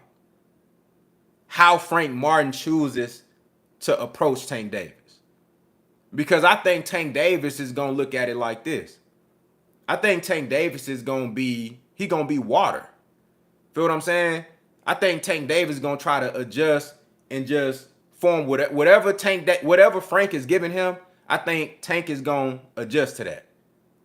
Whatever Frank bringing to the table, Tank going to take what he giving him and make the adjustment. Just be a smooth, just transition into whatever Frank Martin is trying to do.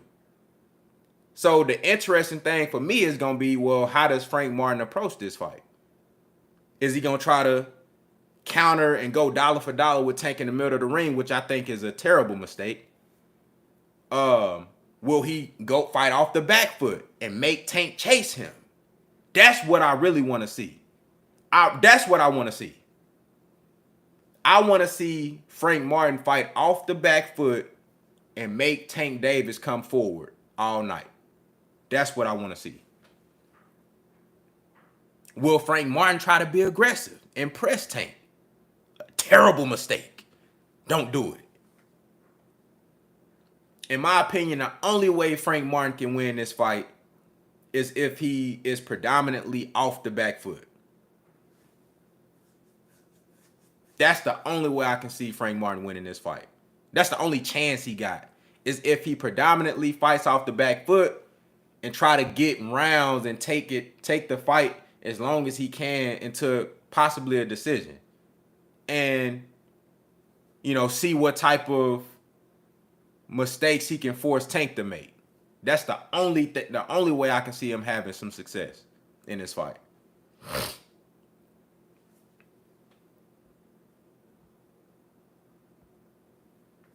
The only way.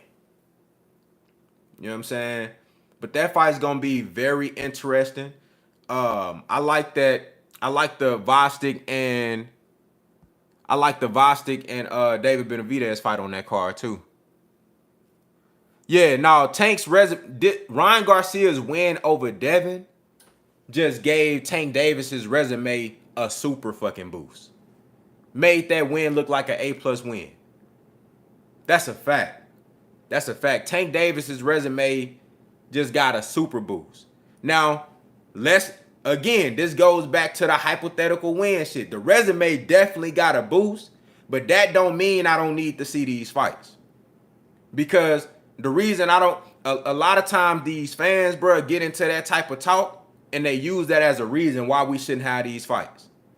They'll tell you, well, shit, Tank beat Ryan, Ryan beat Devin. We don't need to see Tank versus Dev ever. Or we don't need to see Tank versus Shakur. We seen his last fight. It was trash. We don't need to see Tank fight Tio.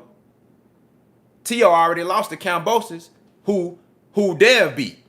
So Tio lost to Kambosos. Dev beat Kambosos twice. I don't need to see Tank fight Tio. For what? Because Ryan just fought Dev. Ryan beat Dev, but Tank beat Ryan. I don't want to hear that shit. I don't want to hear that shit, bro, because that's what that talk do with a lot of these fans, bro. They start giving out hypothetical wins, bro, and I hate that shit, dog, because all that do is justify a fighter staying away from the fights that we want to see. I don't want to hear that shit. Resume definitely got a boost for sure, but let's not use that shit as an excuse to not make these fights. That's what these fans be doing. That's the worst part about that shit, bro. That hypothetical win shit, I don't like that. I need to see motherfuckers actually get in there and duke it out. I can think you can go up and beat goddamn Anthony Joshua. I gotta see the shit if you really gonna do it. I gotta see it. Hey, Eclectic Agitator said Bud versus the Mexican Monster.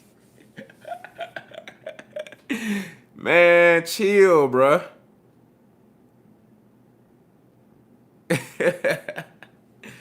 Chill, bruh. Hey, Eclectic Agitator trying to get Terrence Crawford beat, man. You want him to go up to 175?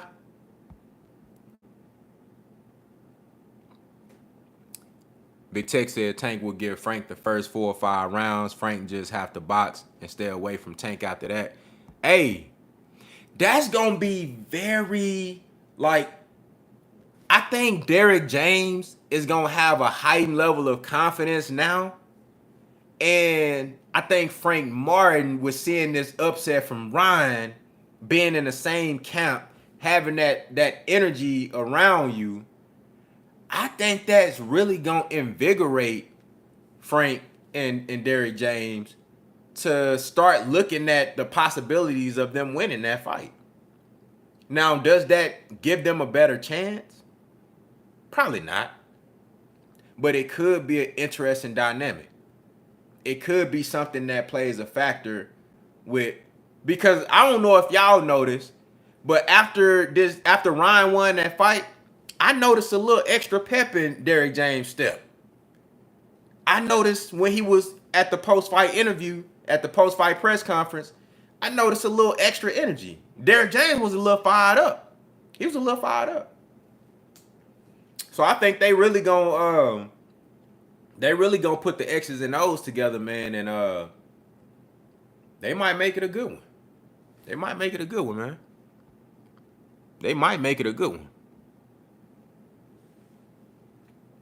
Gracie said, you must outpatient Tank. Man, and that's one of the hardest things to do because Tank is extremely patient. He ain't gonna rush nothing. He gonna take whatever you give him. You saw that in the Leo Santa Cruz fight. You saw that in the Rolly Romero fight.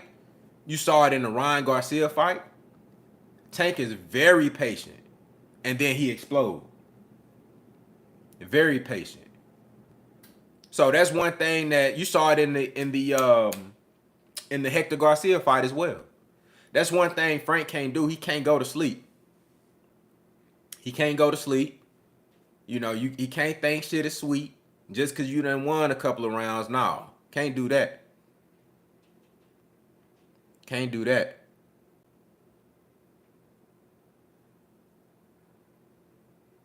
Said, how y'all feel about Ben versus Boots? Man, I been wanting to see that fight.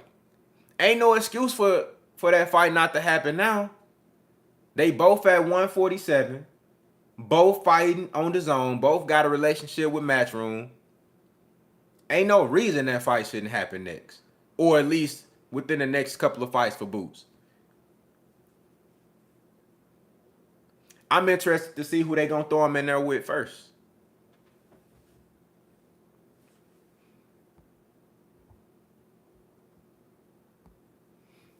But yeah, man, we got a lot of good boxing coming up, man. June 1st is gonna be absolutely crazy. The 5v5 Queensberry versus Matchroom is gonna be fucking ridiculous. And you got Archer Beterbiev versus Dimitri Bivol. Absolutely crazy. You got the week of Juneteenth. And shout out to Tank Davis and Frank Martin for fighting the week of Juneteenth. I love that shit. 2 black fighters, 2 undefeated guys. The biggest name in the sport, Tank Davis. That's going to be huge, bro. That's going to be huge. That's going to be huge. I love that. I love that, bro. And I thought they was going to do it in Houston, but it looked like they doing it in Vegas. I ain't mad at that, though. I love that, bro. I think that shit was genius. To do that shit the week of Juneteenth, I think that shit was fucking genius.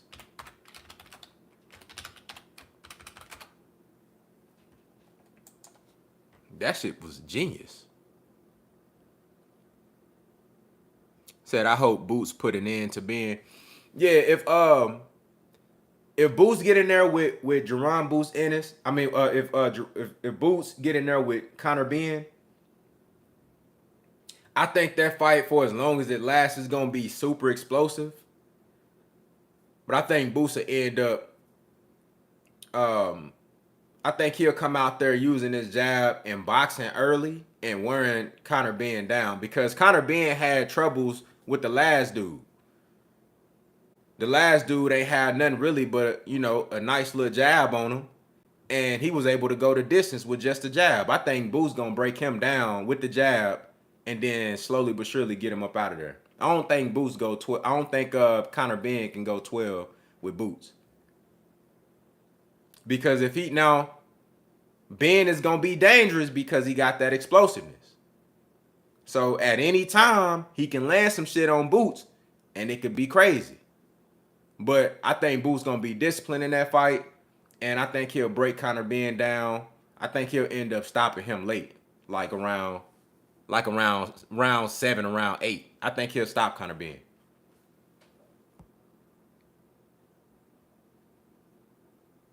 Said Ryan versus Earl at 147. Number one, Earl is not going back down to 47. So you can scratch that. But if Ryan wanted to go to 54 and fight Earl, I like that fight. I like that fight. It ain't it ain't gonna be what Ryan Garcia think it's gonna be, but I like that fight. The interesting thing though is Derrick James know Earl Spence. So what if he giving him some type of game, some weaknesses of Earl Spence? Well, Earl don't like this, he don't like that.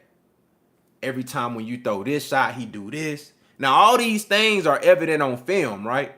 But what if Derrick James can give him some type of sauce that everybody else don't know? Man, he got a little, injury right here around his rib cage area. He don't like getting hit right there. He got a lingering chronic injury that he hates getting hit right there. Hit him right there. If I'm Earl Spence, bro, I'll be very careful fighting any of Derrick James' fighters. Very careful.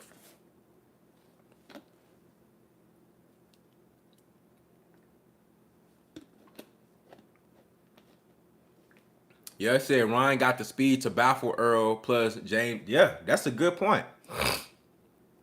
That's a good point.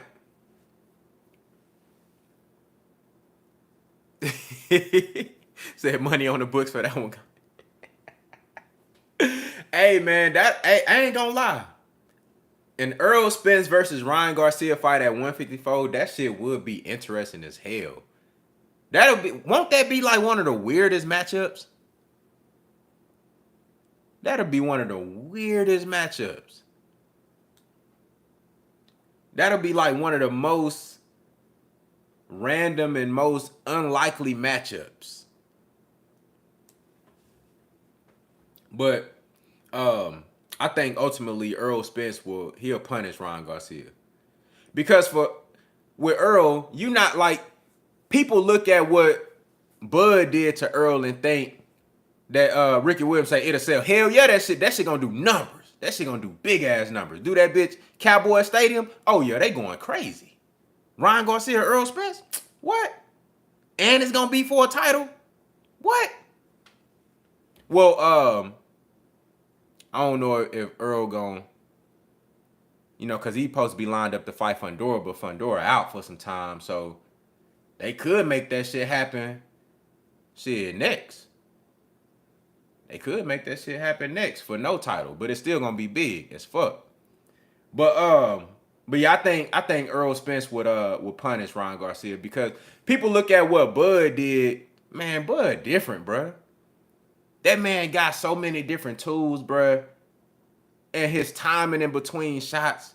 And you got 74-inch reach. Bud just different. And he fighting southpaw the whole fight. So he taking away the look that you used to. That's different. But if you put Ryan Garcia in there with Earl, an orthodox fighter who only got a left hook, man, Earl gonna break Ryan Garcia down, bro. He'll break him down. And Earl gonna have a way better look throwing the lead right jab. He gonna have a way better look at that left hand coming from Ryan Garcia. Man, Earl will beat up Ryan. I think he'll beat up Ryan pretty bad, bro. Like, he'll break him down. He'll punish Ryan Garcia.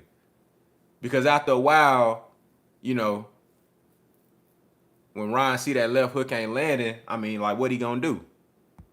Because it's gonna be hard. It's gonna be hard for him to land that left hook on Earl because of the jab.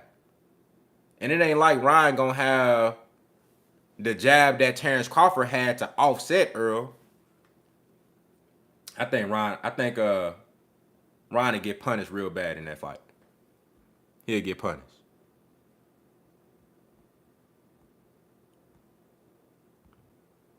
Said just be healthy. That's all I ask. Facts. A healthy Earl Spence at 154 versus Ryan Garcia, punishment. Punishment. What Clubber Lang said, what's your prediction? Pain. That shit'll be pain, man. But who gonna be training Earl? That's what I want to see. Who is gonna be Earl Spence's trainer, bro? I think that's an important question. Do anybody know? I know it's a lot of y'all from the city in here too. Do anybody know who Earl been talking to as far as like potential trainers?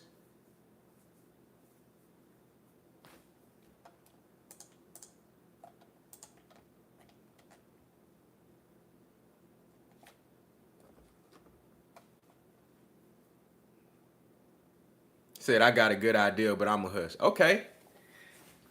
A17 say he knows something, but he gonna keep it on the low.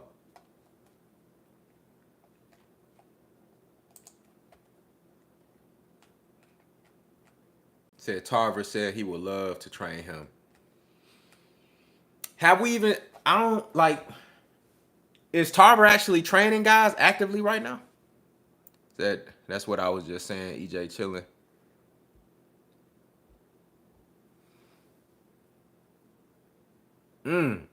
So Big Tech saying Earl just chilling right now. Like he ain't really. Let me see. Nope. EJ keeping it quiet. He need to get with Bozzy. That's what I would love to see. I would love to see Bozzy Ennis. I think for me, that's the first choice. Ennis, Bozzy Ennis, that's the first choice. And I like the fact that Bozzy is open to it. Like he's welcoming Earl Spence. When they asked him, how would you feel about training Earl Spence? His eyes lit up. He was like, shit, hell yeah. His eyes lit up. What that tell me is that shit, Bozzy sees something. Not only, just training a world-class fighter, an elite fighter, and then the money that comes with that and the notoriety that comes with that, but I think he actually see some improvements that he can make in Earl Spence's game. And one thing I like about Bozzy when he was talking about potentially training Earl he said that I'm not gonna try to change him. I'm just gonna take what he already do great and then add on to that. That was the key for me. Because you ain't gonna be able to just change a fighter's whole makeup. He been doing this shit too long. You're not finna change all that. But what you can do is foundationally take what they do great and then just add layers to that. So Bozzy talking like that, he already the number one choice for me. But we gonna see. Yup. Add to his foundation. That's what I would like to see. Said Bozzy or Shields. I ain't mad at Ronnie Shields.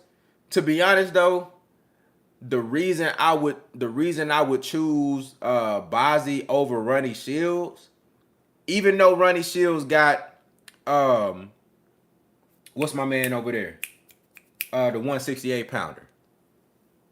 Even though he got him over there, got him looking good too. I feel like Bozzy is a little fresher. I think Bozzy's energy, his ideas, his approach is probably gonna be a little fresher. Being in there with Boots every day, Morrell. Yep, that's who it is. Morrell, David Morrell.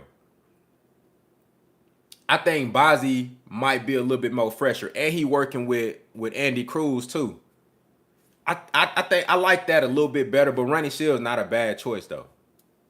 Because Ronnie Shields got a wealth of knowledge and game that he can give Earl Spence, and he in Texas. You know what I'm saying? He already working with the Charlos. That's familiar territory. You know what I'm saying? So that's not a bad choice. And then Ronnie gonna give you that old school game too. That shit that you can always rely on. But I feel like Earl Spence got such a solid foundation now. He needs somebody who gon', kind of shake it up a little bit with the layers that they add. I want to see Earl throw more combinations. I want to see his defense improve. Feel what I'm saying? That's what I would like to see from Earl Spence. I want to see, number one, an improvement on defense, and I want to see more combinations. I want to see him develop the left hand more, because we've seen Earl Spence land some devastating left hands in his career. Go back to the Alejandro Barrera fight. You go back to the Chris Algieri fight. He landed some really good left hands on Kell Brook. And he landed a couple of decent left hands on Danny Garcia too. But it seemed like as he started to get later in his career, when the weight cut started to fuck with him, and then on top of that, he not staying in shape like he should be, that left hand seemed like it lost a little bit of steam. I would like to see him develop that left hand more. I think Bazzi can help with that. Show some different looks with that left hand. Give us the left uppercut a little bit more. Make that overhand left a little bit more accurate, because when he was throwing the left versus Terrence Crawford, number one, it didn't have no steam on it. That's number one. Number two, he was throwing that bitch so wide, and so man, Terrence Crawford seen that overhand left coming from a mile away. If he can get that left hand tightened up, and you already got the jab, if you get that left hand more developed, just add a couple of more layers to it, man, Earl Spence will be all right. Said Ryan is going to struggle at welterweight. He will stop lower level welterweights, but the top guys will eat his shots. He will have to break those guys down and attempt a stoppage.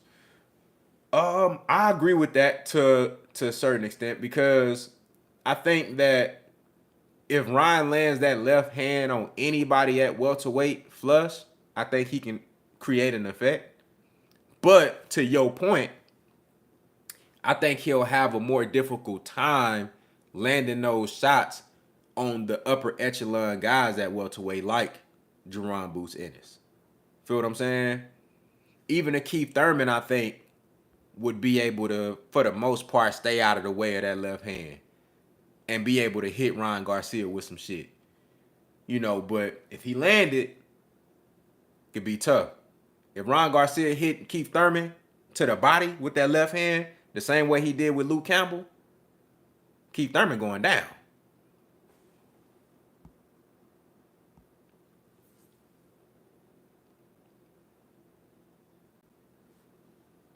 Yup, I agree. A17 said, first off, get back to your strength and conditioning. I agree. Because the Earl I seen versus Terrence Crawford, not taking nothing away from Bud, he did what he was supposed to do. But that Earl I seen, he looked slow, sluggish. He wasn't energetic. He looked like it was 420. Earl looked like he fought on 420.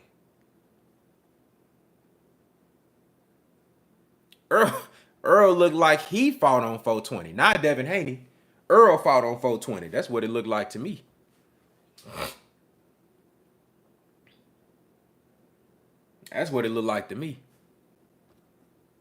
So get back with Blu-ray. Whatever y'all got to do, work that shit out.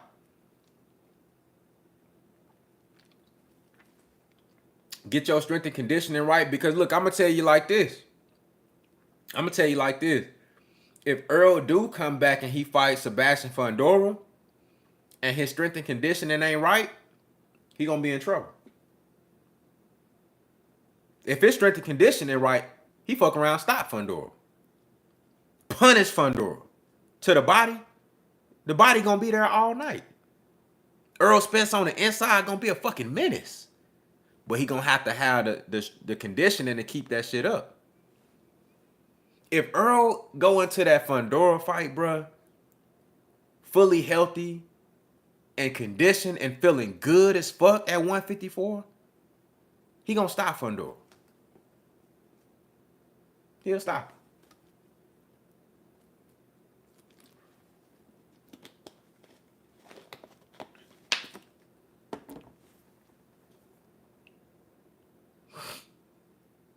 Said, I think I heard that it was Coach James that didn't want Earl with Blu-ray. You know what, Big Tex?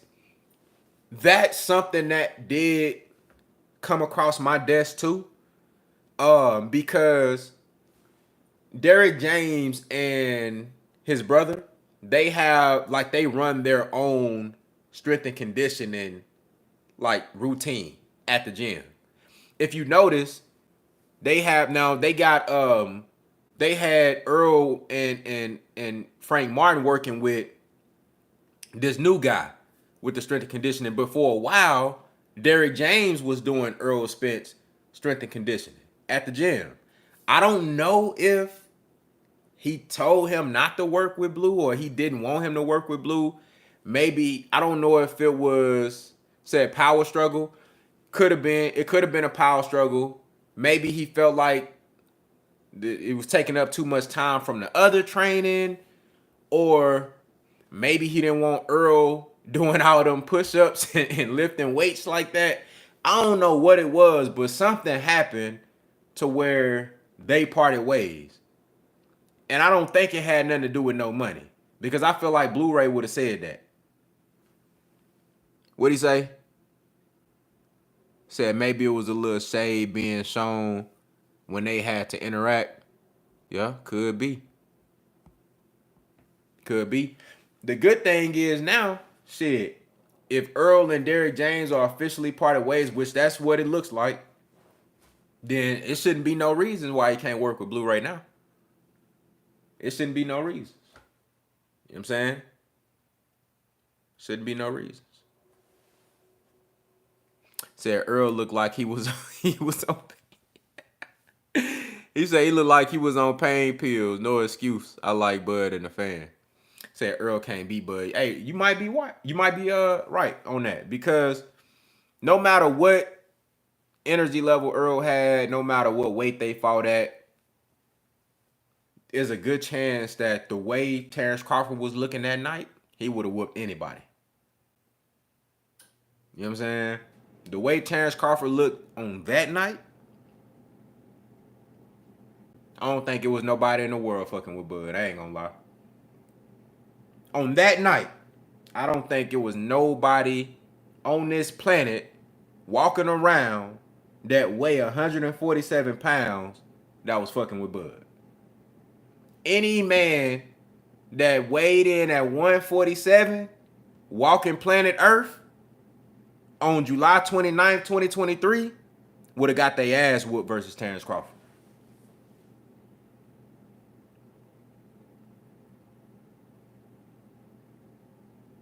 Any human being weighing in at 147, walking planet Earth on July 29th, 2023 was going to get their ass whooped by Terrence Crawford. So, but I do want to see how Earl look at 54 though. I want to see what his energy levels is like. You know what I'm saying? He said, nah, too much sauce. Hey, I got to keep it 100, bro. I got to keep it 100. That performance was next level, dog. It was next level.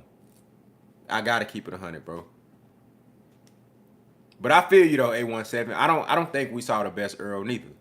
So it's really hard to gauge that, because even before a punch was through, Earl looked like shit. And then the way he got knocked down, that first knockdown, bro. I seen Earl take harder shots than that before. But you know what? Sometimes it's not the steam on the punch that gets you.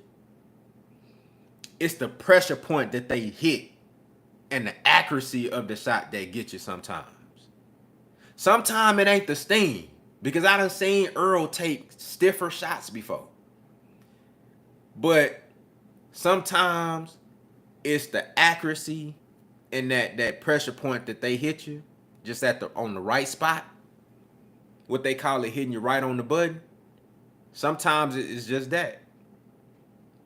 And then when Earl got up, he was, legs was looking crazy. I'm like, damn, that shot didn't even look wild to me. Even going back and watching the shit in slow motion, I'm like, I know Bud got power, but that shit didn't look like that to have that type of effect. I'm like, no.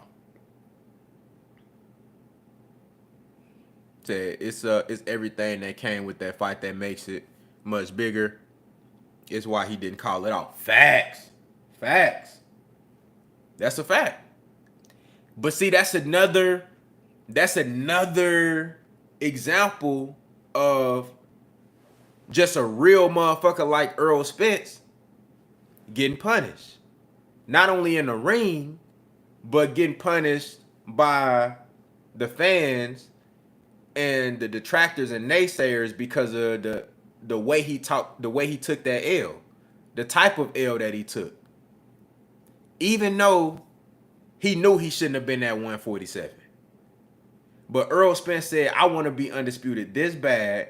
I'm going to concede to a lot of the negotiations with Bud. On top of that, we're going to do it at 47 for all the belts because I want to be undisputed. I know I'm not healthy at this weight, but yet I know I might have some residual effects from my eye or whatever, but I'm still going to fight because I want to get a fans this fight and I want to be undisputed. Just like with Devin Haney and Ryan Garcia. Devin Haney killed himself to make 140. He do the work. He put the work in training camp to get down to 140. Ryan Garcia show up to the weigh-in, almost 4 pounds overweight. And Devin Haney say, fuck it, man. Fight go on. And not only that, you decided to go dollar for dollar with the motherfucker in the ring. He got punished. Instead of motherfuckers saying, hey, damn, shit, hey, bruh really had heart though. You know what I'm saying? Bruh really took the fight no matter what weight he came in at, still took the fight and still went out there and went dollar for dollar with it. They don't look at it like that though. Them the guys that get punished though. The fighters who put it all on the line, them the ones that get punished in the end, especially if you don't win.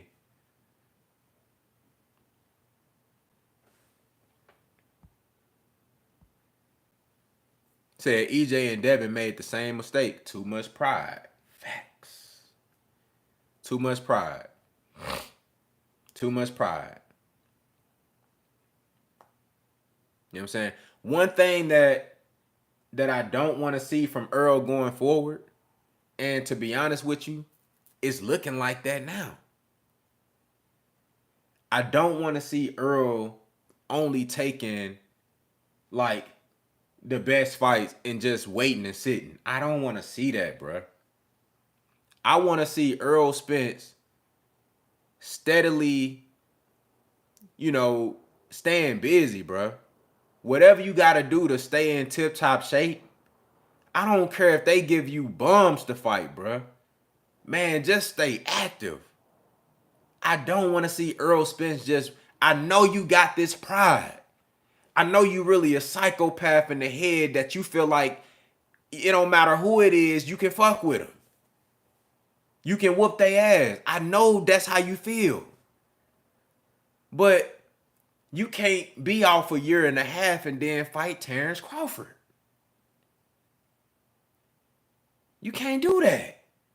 Inactivity is one of the biggest detriments to these fighters. One of the biggest detriments.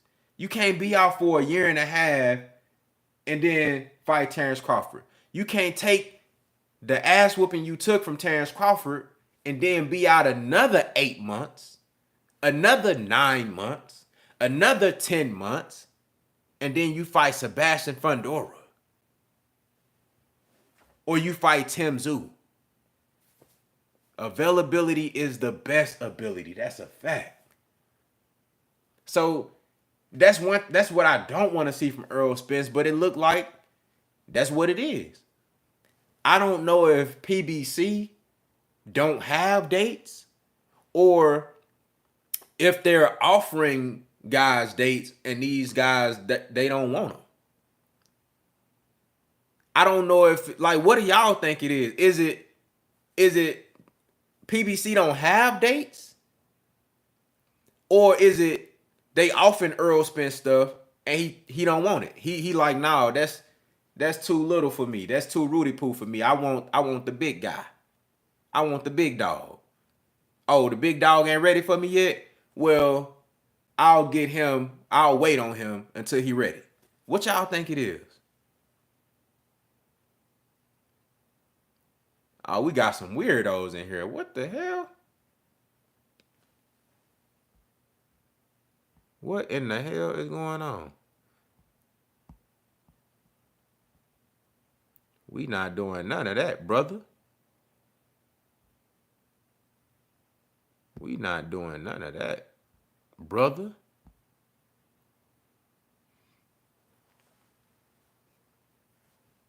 What type of shit they on in here, man? What type of shit y'all got going on in here? But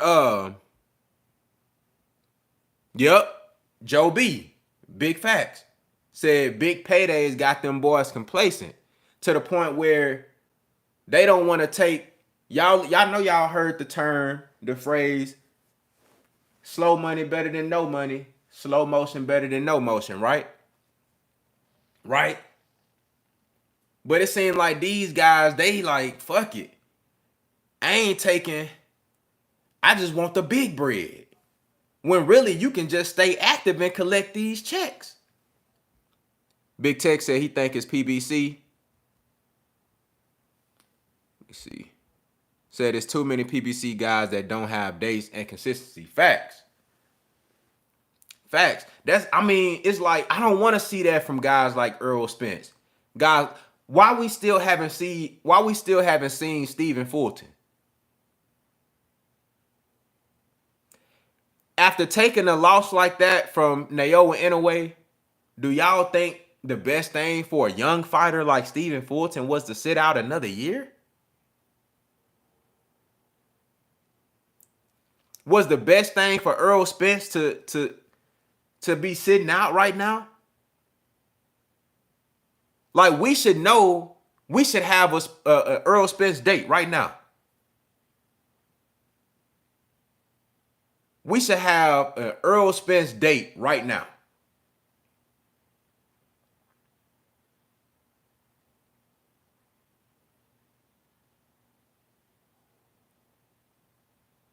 There should be an Earl Spence date right now.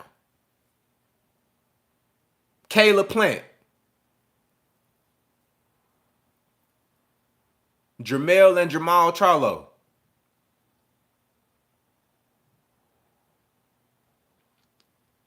Said if they offer something, EJ can't take it. He don't have a trainer, and I haven't heard nothing about him looking for one. Yeah. I mean, I feel like he could take it, and then he'll find a trainer, bro. You know what I'm saying? If they set the date out ahead of time, like, shit, okay.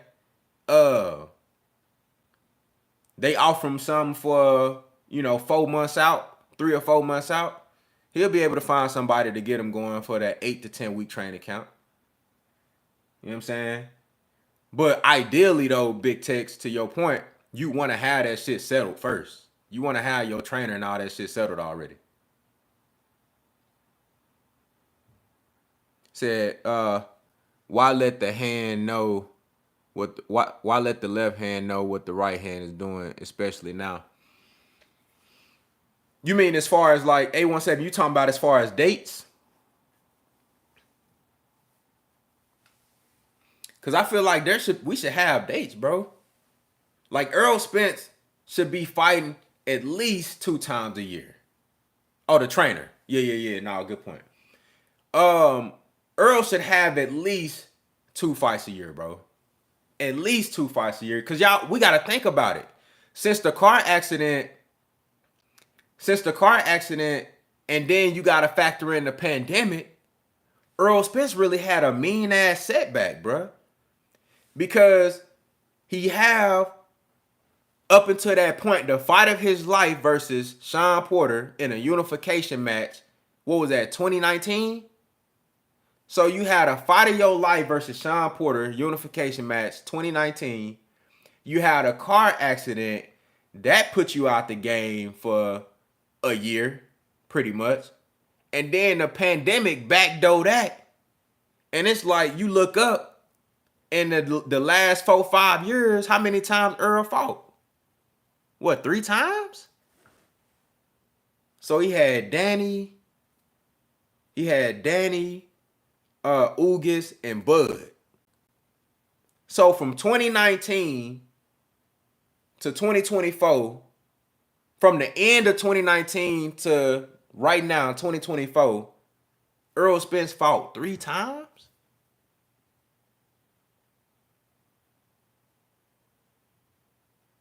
That ain't good. That ain't good. You know, and like I said, we can look at a guy like Canelo Alvarez and say, well, he ain't fighting the motherfuckers I want to see him fight, but he fight. He fighting though. Let's talk about Tank Davis. Tank Davis is, I think he's actually, I liked how he was moving up until that, like in last year, 2023. Tank Davis had an ideal year. I think Tank could have actually fought 4 times if he didn't go to jail, because he opened up the year with Hector Garcia. Then he backdoored that with Ryan Garcia in April. Then he could have did something in late summer, early fall, and then maybe something in late winter. At a minimum, Tank could have fought 3 times last year. So it looked like he was actually building that momentum, but then he had that setback. You know what I'm saying? But I want to see these guys more active, bro.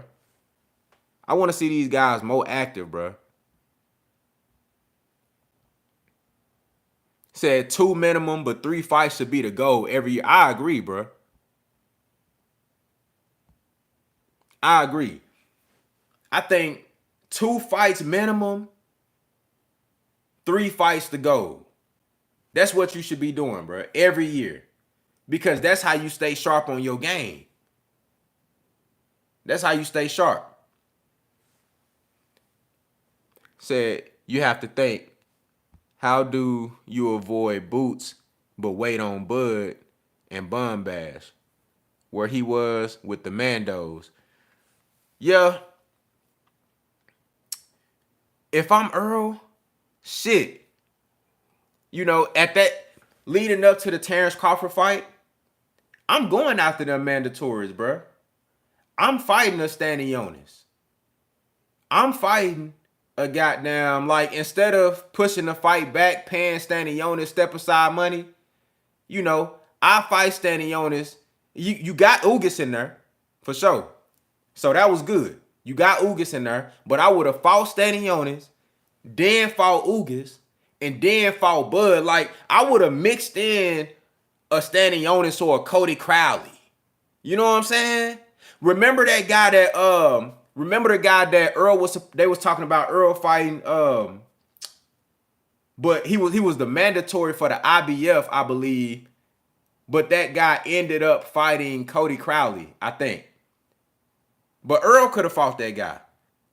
But Earl, you know, he don't want no tune-up. You know what I'm saying? I would have mixed in a Cody Crowley, then throw in a Monte Stanionis. Boom, now I got Ugas. Then I'm gonna get the Bud fight. But you just go, you sit out, then you fight Ugas. Okay, good fight, good win. You sit out another year and a half, then you fight Bud.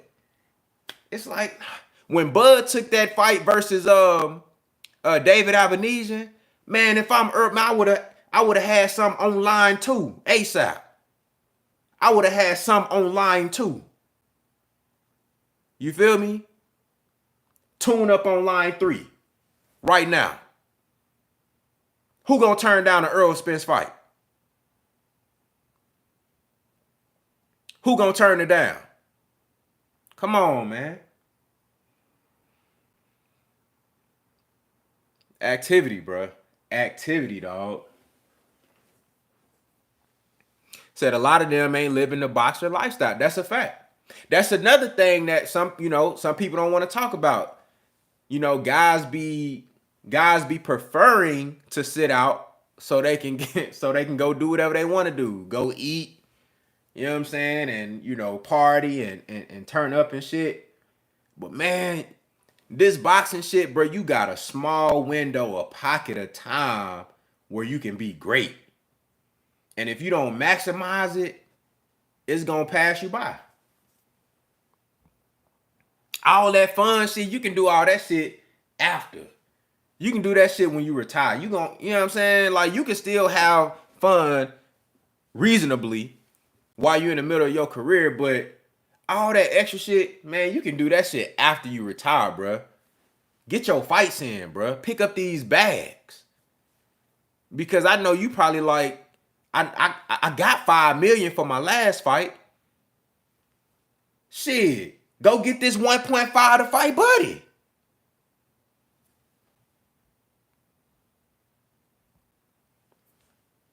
You know what I'm saying? I got $5 million for my last one.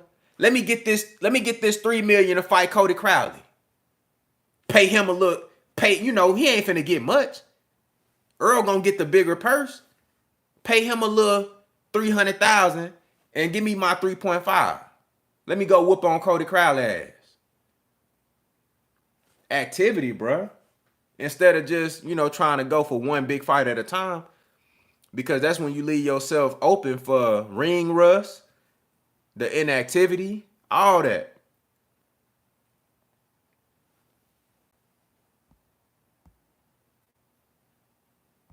Said definitely should have took the Stanionis fight. Yeah, bro. I think that Stanionis fight would have been good as hell too. I ain't gonna lie. I'm still mad we never seen Stanionis versus Virgil Ortiz, bro. Man, I wanted to see that fight. D. Lucky said one of my coworkers said Ryan beats Earl. Hell no. Hell no. Man, say they letting that Terrence Crawford win make them think shit really, you know what I'm saying? Make that shit think it's something that it ain't. It's only one Terrence Crawford. It's only one Terrence Crawford. And that's gonna be a rude awakening for a lot of motherfuckers. Like, you get in there with Earl, the next dude who get in there with Earl, bro. If Earl on top of his game, bro, and he healthy and he feeling good at 154, whoever Earl get in there with, bro, they probably gonna get fucked up, dog. They probably gonna get fucked up, dog. Simply because if you going in there thinking it's sweet just because Bud did what he did, all right. All right. All right. Okay. I'm waiting on that shit too. I'm waiting on that shit. We just need date. How long is Fundora supposed to be out? Let me see.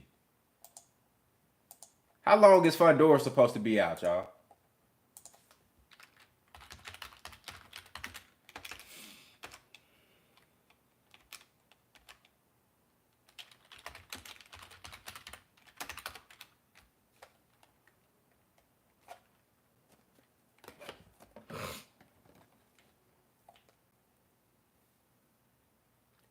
November. So Earl got to get a fight.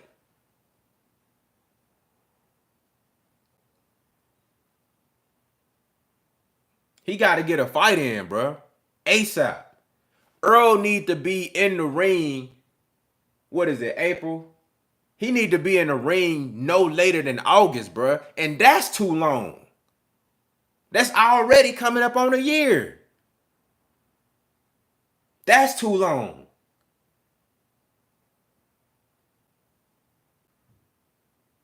That's too long, bro. Earl need to be in the ring, bro, no later than August, bro. The first week of August, dog. And I don't give a fuck who he fighting. I don't care who he fighting. I don't give a damn if they drive around Dallas and find somebody sitting next to the gas station, bro. I don't care. I just want to see the brother in the ring, bro.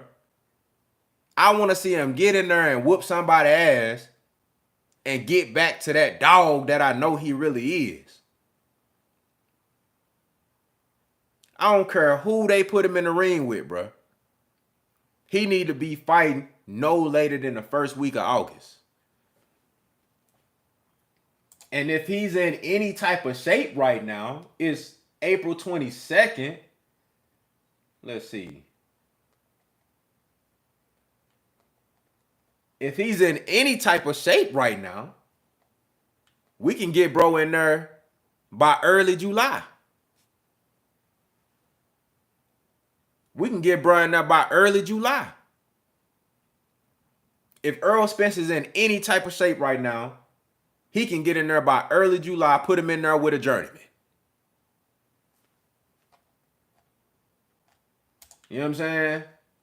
Let's look at 154. Let's look at 154. What about Austin Trout?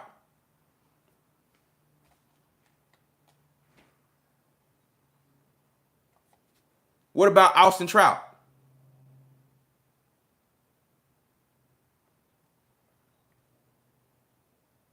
You know what I'm saying? Give me a Callum Walsh.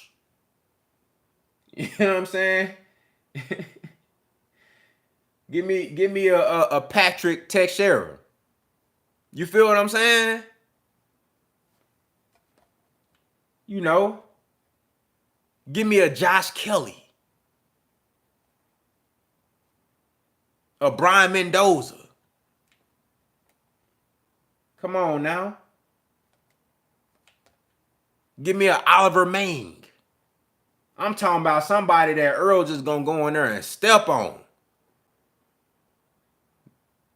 Say he should be fighting in June, July. Facts.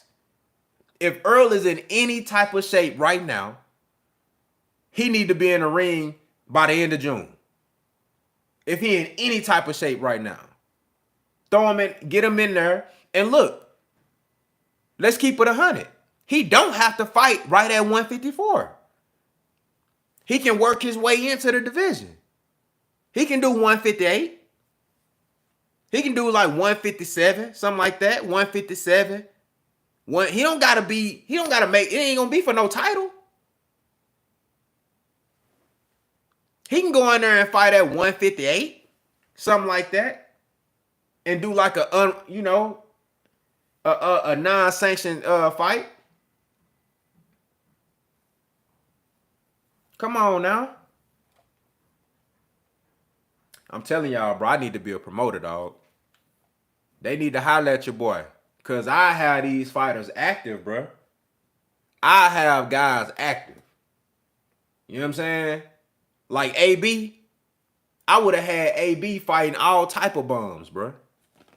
I would have had, and I don't want to call them bums. Let's call them D-level fighters. I would have had AB fighting all type of F and D-level fighters. You dig what I'm saying? Going on a little run, getting knockouts. I set you up for a mean-ass tune-up, bro. That would be, if I was a promoter, if I was a handler, my calling card would be activity and matchmaking. That would be my calling card. Activity and matchmaking. That would be my calling card. You know, if it's going to be one thing, you're going to be active. I'm going to keep you right. And then you have you a big fight in there. You know what I'm saying? Every once in a while, boom. Have you a big fight. You know what I'm saying? You fight two tune up, boom, big fight. Another tune up, boom, big fight. You know what I'm saying?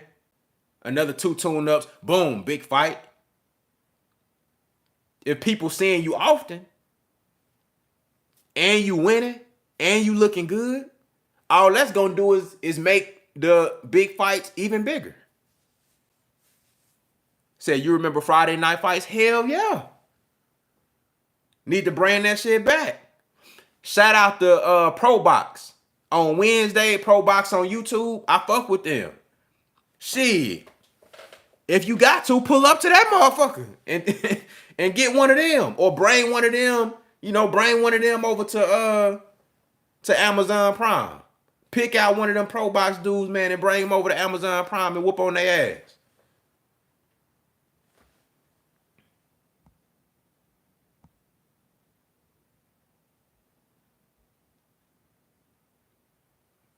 Said that's how it used to be.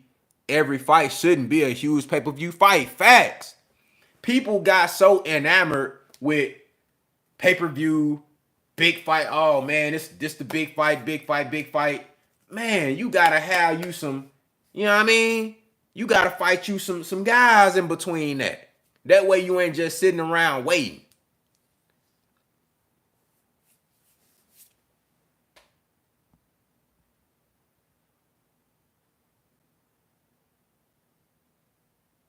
Say if you really coming back to really stamp your career, you gotta be on point. Facts. That's a fact. Said Canelo's secret weapon is staying active and keeping the money flowing. Facts. Bum or no bum. That's a fact, bruh. That's a fact. That's why I made a video called how it was called like how Canelo mastered the art of cherry picking. It was something like that. How Canelo, because I give Canelo a whole lot of flack for him strategically picking these fights. But what I started noticing and why I had to give him some respect is because I realized that everybody else is just waiting for one big fight while Canelo he getting whatever he can get. And then he know the big fight gonna be there because he Canelo. He know that if he keep going out here and knocking out these dudes that don't got no chance to beat him, he know people gonna want to see him still. And then you throw in a Caleb Plant. Then you throw in a Jaime Munguia. Hopefully a Benavidez. You know what I'm saying? Then you throw in a Jermell Charlo. Money fight. Feel what I'm saying? But in between that, you fighting the Abney Yildirims. You dig what I'm saying? You fighting the Callum Smith. Even though Callum Smith was a title fight. Come on, bruh. If we being honest, that shit was a tune-up for Canelo. You dig what I'm saying? Like, you fight a John Ryder. Come on, bruh. Back in your hometown. If we keeping it 100, that's what Terrence Crawford been doing. Terrence Crawford did that shit. The Terrence Crawford really had a sweet ass deal with Top Rank as far as the activity and the matchmaking. He did. Because Terrence Crawford was getting paid a minimum of $3 million. He was getting a $3 million guarantee to fight whoever. So Bud wasn't tripping. He wanted the dog in Bud wanted to challenge himself versus top competition. He wanted to prove to the world that, okay, I'm better than the best fighters out there. But he still wasn't tripping with fighting David Avenesian or Amir Khan or goddamn Mean Machine. He wasn't tripping on fighting these guys. He like, shit, I'ma just go out here and whoop their ass. He wasn't tripping. And he was getting paid handsomely for it.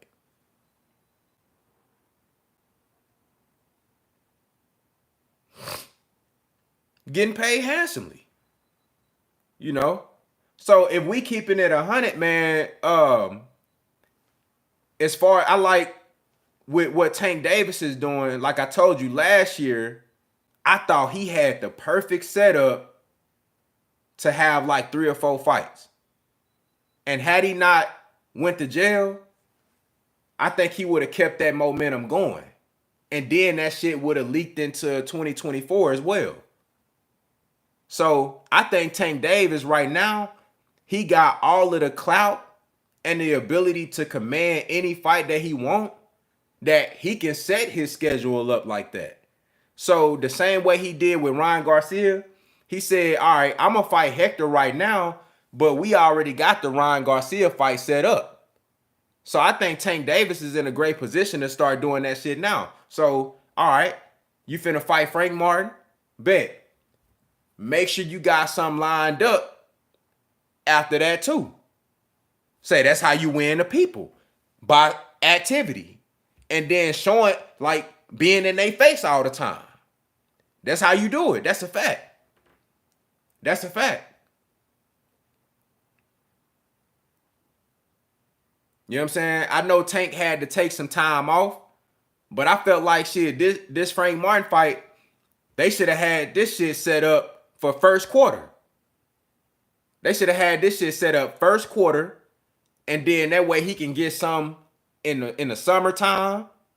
Okay, bet. Then you can already have you something ready for the fall or the winter. You know? But with Tank and Frank fighting in June, that still leaves the back end of the year open for a second fight, which is good. You know what I'm saying? Which is good. So I think at a minimum, we gonna see Tank Davis 2 times this year. At a minimum. At a minimum.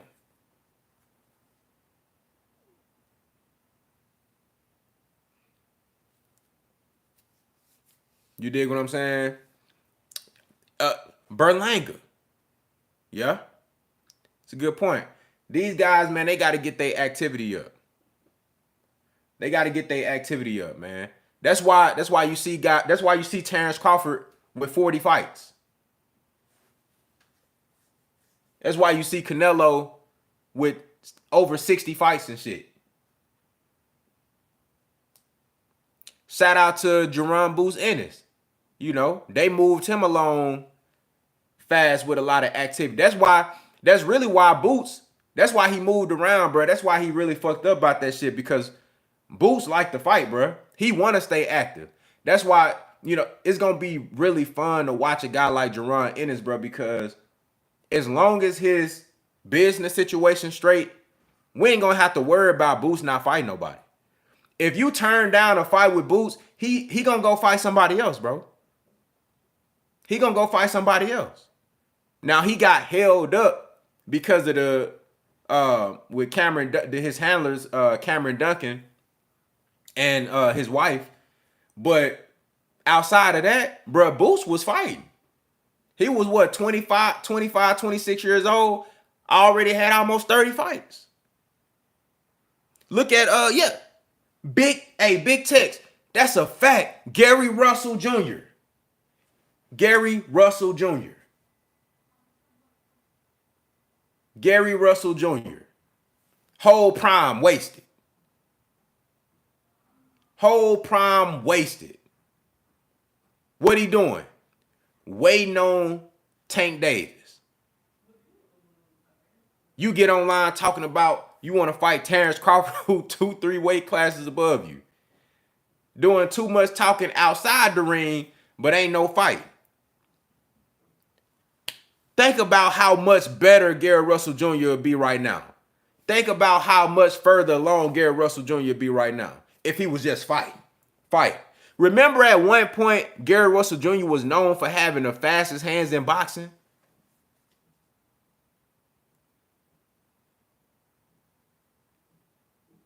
Remember? Gary Russell Jr. was known for having the fastest hands in boxing. How you let that talent just go to waste? How you just let that talent just go to waste like that? How many fights Gary Russell got? Let me see.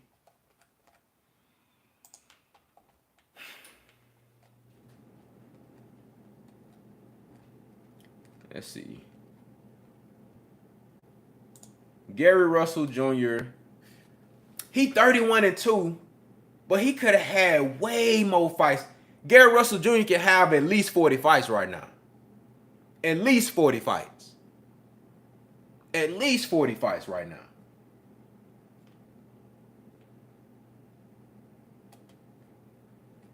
At least 40.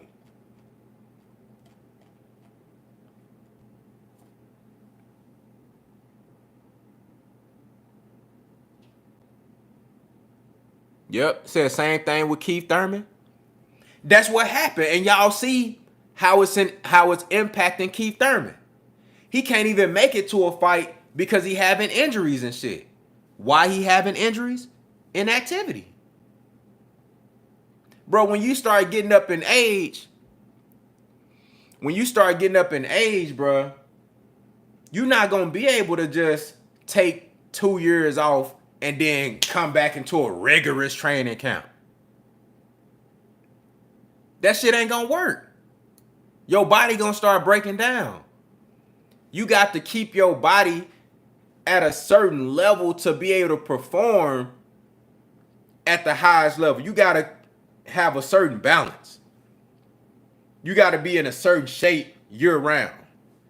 You got to be doing a certain amount of sparring year round to stay sharp.